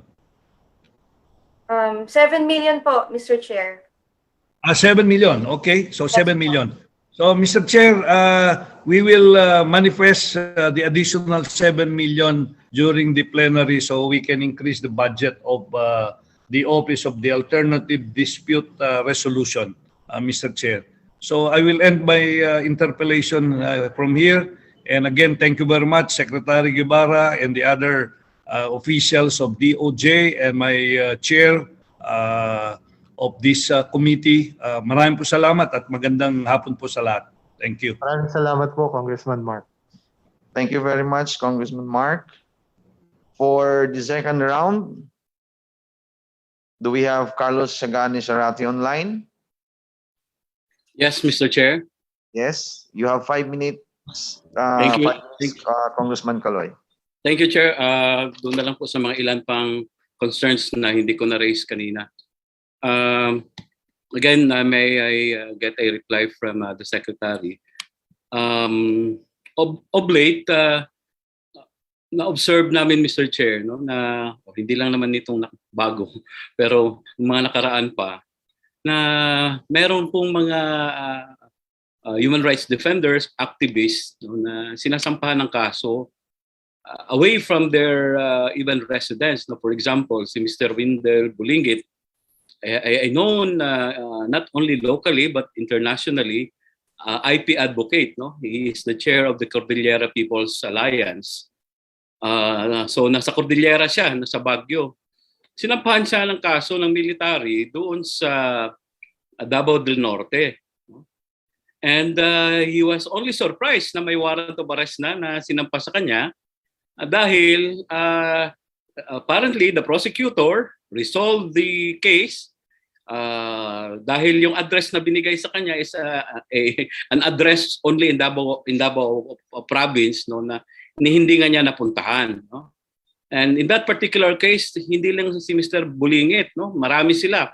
There was one from Isabela, even the chairperson of Karapatan was also included. So nagkaroon ng warrant. In fact, there was one who is already abroad, no? So talagang trump up charges ito. Fortunately, they filed a motion for even if the warrant was already issued, their lawyers in Davao seek a recall of that warrant and at nagpa-reinvestigate, no, and eventually these were dismissed. Very fortunate, no, dahil na-dismiss, no. But unfortunate still because this happened not once, not twice, but many times, Mr. Chair, no. So ano po ba ang pwedeng magawa rito ng kagawaran, Mr. Chair, dahil parang nagiging pattern na ito, no? Well, probably Mr. Bulingit can lucky for him at nakapag-resort siya sa ganong process, but dahil may warrant of arrest na sa kanya, sumurent, in fact nagpa-custody siya sa NBI, no, while awaiting for the result of the reinvestigation. So yun po, Mr. Chair, ang aking katanungan, dahil it is truly unjust, especially for ordinary individuals, no, nasa sa malayong lugar ka at sasampahan ka ng mga non-bailable cases, and it will take a long process and many times before you can get a justice, no. So meron po bang magawa ang kagawaran dito, Mr. Chair, Mr. Secretary, sa mga ganitong kaso? Congressman Zarate, yung kasing process ng preliminary investigation na sinusunod ng National Prosecution Service ay nakabatay sa ating rules of court. At ang nag-initiate po ng proseso na yan ay yung complainant. So in this particular case, in these cases that you mentioned, Congressman Zarate, the complaints are being filed by law enforcement agents or sometimes by the military. So when these complaints are filed before the National Prosecution Service, we rely on the information contained in the complaint. So kung yun po ang ibinigay sa complaint, ang inallege na sa lugar na yon nangyari, yung act complained of, yun ang address na ng respondent, yun po ang titingnan ng aming mga prosecutors dahil yun po ang nilalaman ng complaint. Hindi naman po namin ma-verify kung doon nga po nakatira ang isang complainant, ang isang respondent. Ang magagawa lamang po namin ay padalan siya ng subpoena doon sa lugar na ini-indicate doon sa complaint. Kung hindi po siya sumipot, ay bibigyan pa siya ng pagkakataon sa pamamagitan ng isang subpoena uli na umattend sa hearing at mag-submit ng kanyang controverting evidence. So kung ito man po ay nangyayari at nakasuhan ang mga respondent sa korte, ay meron naman mga kaukulang legal remedies para po maituwid kung ano man yung pagkukulang na yon. Ang Department of Justice naman po through the National Prosecution Service ay nakahanda na kung sakali na hindi nabigyan ng due process yung respondent, ay mag-reinvestigate uli. Kung hindi naman po yun ang tamang lugar na dapat na or tamang opisina na mag-investigate, ay pwede naman po yun na maimbestigahan or mailipat sa kaukulan o nararapat na prosecutor's office. So sana po ay naintindihan nyo rin, naunawaan nyo rin kung ano po yung role ng Department of Justice dito. Kami naman po ay nakahanda na kung sakali na merong hindi nasunod na tamang proseso, hindi nabigyan ng due process ang mga respondents, ay nakahanda po kami na ituwid at ilagay sa tamang proseso yung mga ganyang klaseng reklamo. So, yun lamang po ang masasabi ko, Congressman Zarate. Kami po ay nakahanda magtuwid kung ano man ang pagkukulang na nangyari sa mga ganitong klaseng kaso. Maraming salamat, Mr. Chair. Maraming salamat, Mr. Secretary. Naiintindihan ko po yan, no? Dahil nung nasa private practice pa rin po tayo, ay talagang isa yan sa nakita nating problema. At nakita rin naman po natin, no, na even in these cases, and kahit na yung na-cite ko na lugar, ay napakarami pong pagtutuwid na ginawa nila. No? For example, nung binasura rin ng Provincial Prosecutor's Office yung mga gawa-gawang kaso na isinampa naman doon sa mga bakwit sa Cebu City. No? Dahil nakita rin na walang batayan. Ang gusto ko lang pong puntuhin dito, sang nangyayari pong ito, Mr. Chair, at kagalang-galang na Secretary, hindi po ba parang pinaglalaruan ng mga state forces, no? Ng mga complainant, ng mga militar, ng mga pulis, ang ating processes, no? By submitting false statements, no? Nagbibigay ng fictitious address just to ensure that the respondents ay hindi makasagot doon sa kanilang ginagawang mga gawa-gawang kaso, and eventually ay makulong ka na lang, ma-issuehan ka na lang ng warrant. Wala po bang maging recommendation dito ang Department of Justice on how to address this? Of course, we cannot blame the prosecutors, no, dahil nga they have to rely kung ano ang sinubmit sa kanila ng complainant. But again, my point is, if these complainants, especially from state forces, is gaming our processes, I think something is wrong there, Mr. Secretary, Mr. Chair. Congressman Zarate, I think the problem is much wider than what the Department of Justice can do on its own. So I guess this issue is something that has to be discussed and thrashed out in a larger forum. So, but we take note of your concern. We understand your concern, Congressman Zarate. And we at the Department of Justice are always ready to ensure that the rule of law will always prevail. So maybe at the proper forum, maybe not, definitely not during this budget hearing, your concern will be properly taken up. Thank you, Mr. Chair. Thank you, Mr. Secretary. That is very much appreciated, your openness to discuss this matter. No? On to my, and of course, I appreciate also your proactive stance, no? Especially on issues pertaining to human rights. On to my other concerns, Mr. Chair. I read, I think yesterday or today, this report that you recommended the filing of charges, no, sa ibang mga public officials, elected officials, in pursuit of your anti-corruption work, no? And recently there was this creation, correct me if I'm mistaken, no, of a anti-corruption council. So my query or clarification on this, Mr. Chairman, hindi ho ba ito ay parang duplication or nagkaroon ng sapaw, no, doon sa trabaho naman, no, ng constitutional body like the Office of the Ombudsman, Mr. Chair? Congressman Zarate, I think that question was also propounded to the lead agency na siyang nag-conceptualize at nag-launch nitong Anti-Corruption Council na ito. No? And I'm referring to the Presidential Anti-Corruption Commission or the PACC. I think ang kanilang paliwanag ay ang thrust nitong bagong council na kanilang nilaunch ay more on the preventive side, more on the information campaign side, rather than on the investigatory aspect of it, no? Kasi na-mention din na may task force against corruption led by the DOJ. At yan naman ay quietly doing its functions, no? As directed by the President. Pero sa isang banda ay tama rin naman ang observation ni Chairman Greco Belhica na ang aming kumbaga parang main direction is more on the investigation of these complaints.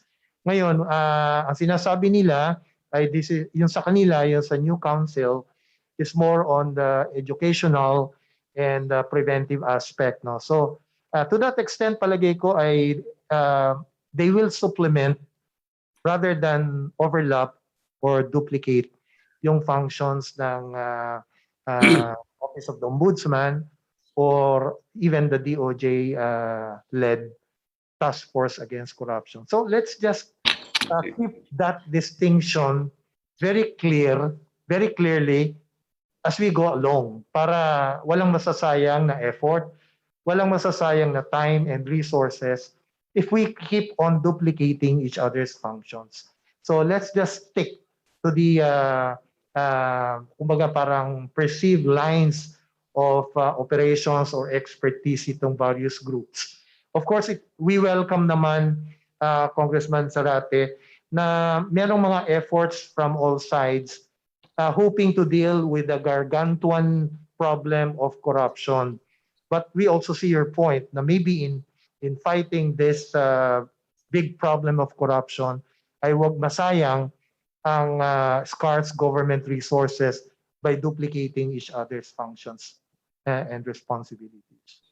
So thank you for your comment, Congressman Zarate. Okay, please That's my wind view up. on the matter. Please Thank wind you, up. thank you, Chair. I'm winding up mga ilang concerns na lang, no?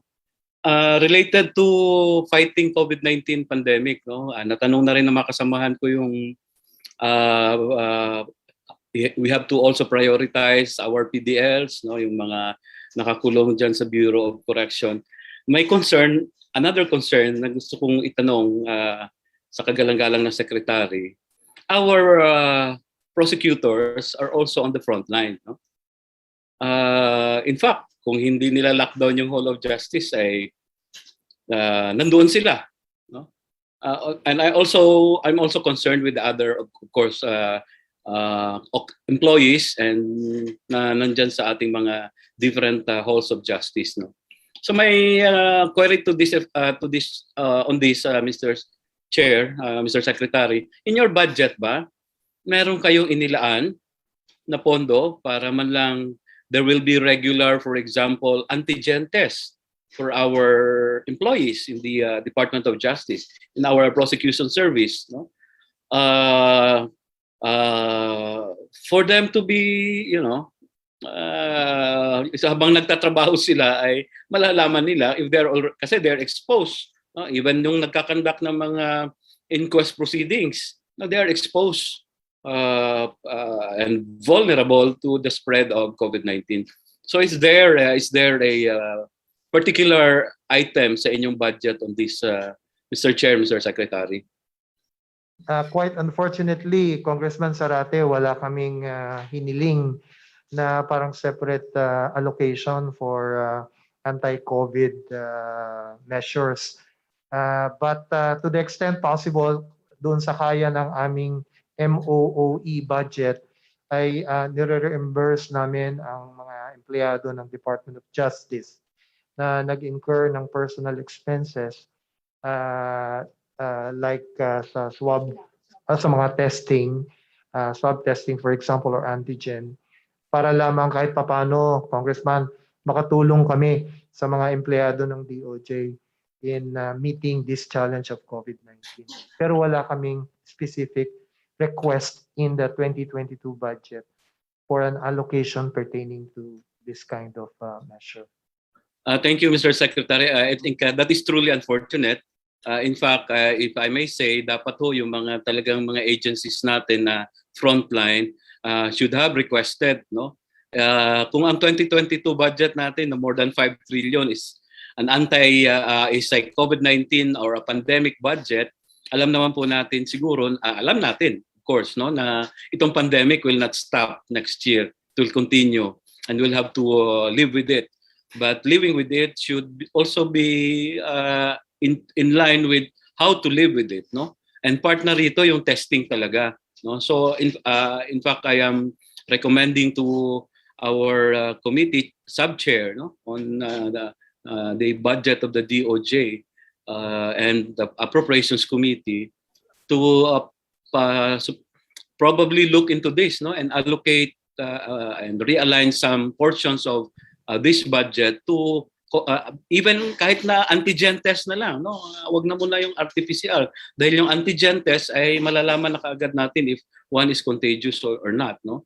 So yun po, dahil ang dami ko na pong nakilala ring mga prosecutors natin, even mga public attorneys natin, no, na tinamaan ng COVID-19. So I hope the chair of this subcommittee, atong amigo, will look into this, no? And finally, manifestation na lang, Mr. Chair, no? Yes. Before that, if I will given 1 minute lang, may nakalimutan lang akong ihabol. Sa PCGG, Mr. Chair, no? Dahil attached agency pala ang PCGG rito.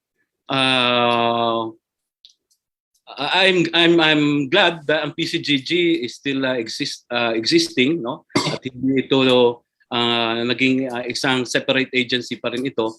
Pero pwede po bang magbigay lang ng update sa atin ang PCGG, no? Ano na ba ang nangyari doon sa kanyang main trust, no, or function to run after recover the hidden wealth of the Marcos family and ang kanyang mga cronies, no?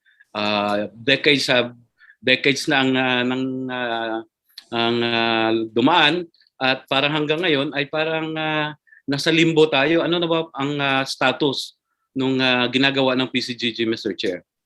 Mr. Chair, Chairman Agbayani, John Agbayani of the PCGC is present to explain. Okay, Chairman Agbayani, please. You are recognized.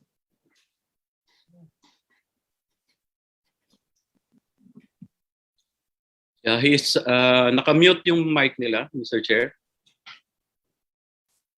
Okay. Good afternoon, Mr. Chairman, Congressman Sarate, and your honors. PCGG, as of this day, has already recovered 174 billion in cash recoveries.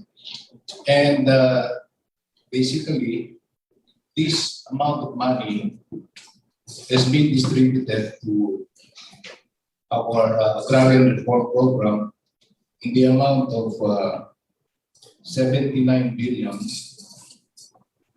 and Coco Levy fund in the amount of 76 billion has been turned over to the Coco Trust Fund Committee just lately in the implementation of our Coco Levy law or the Republic Act 11524.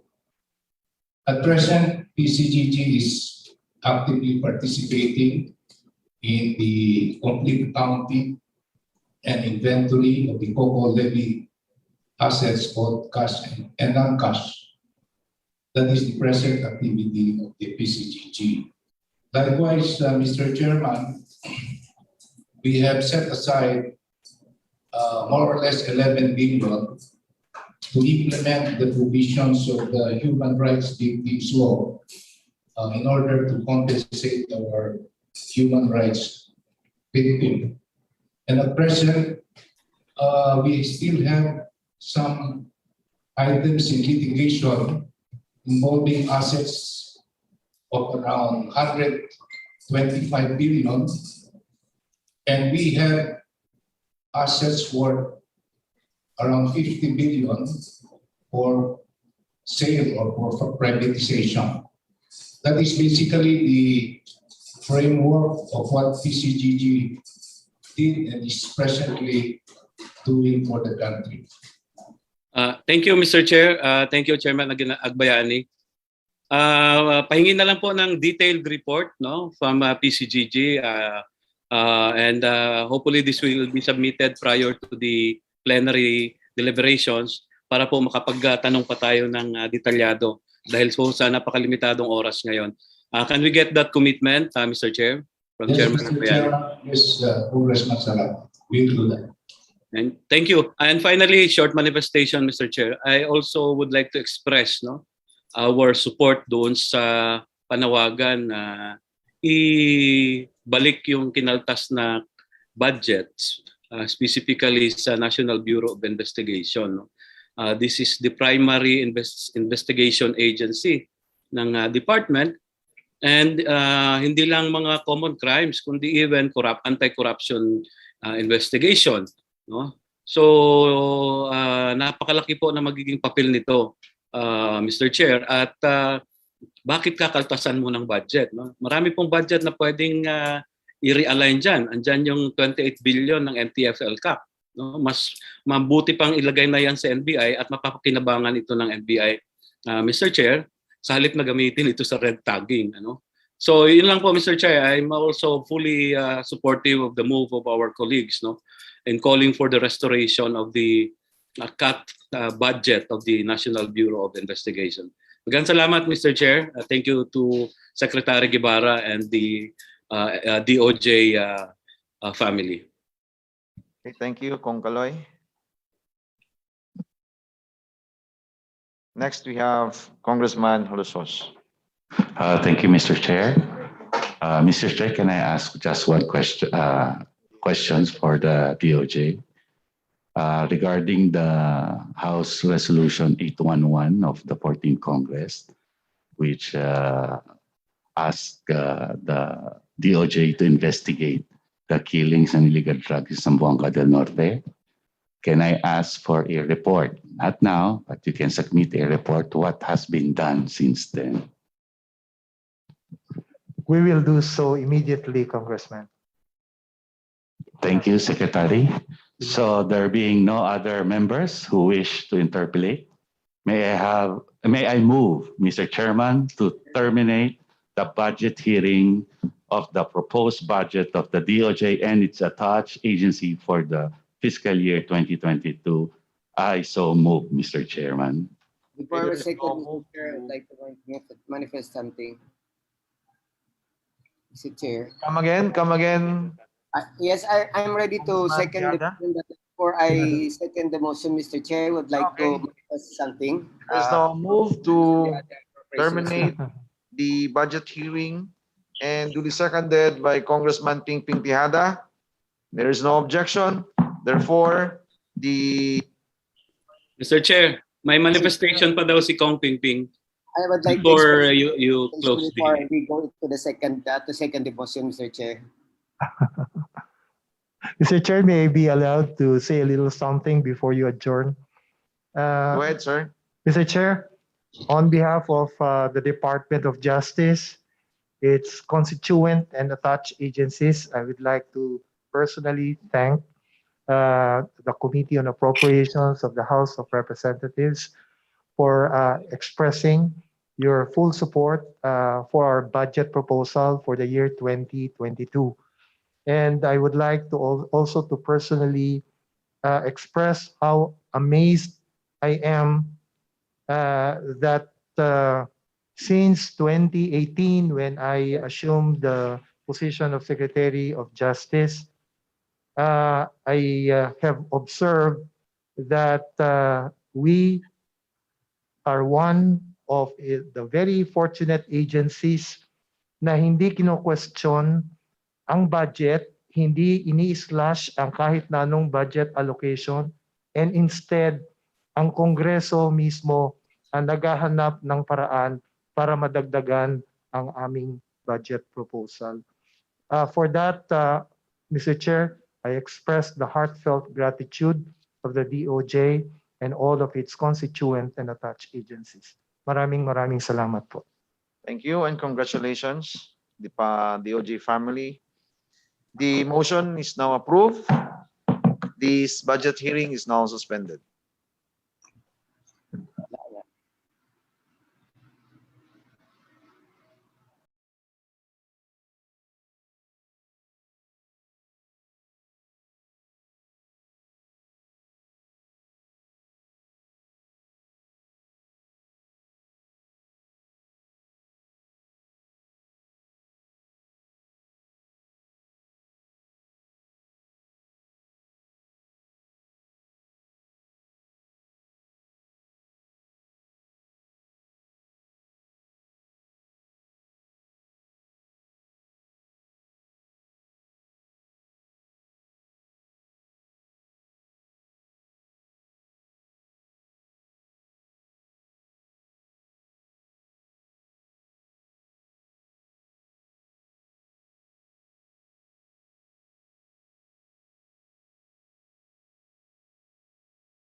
Madam Chair.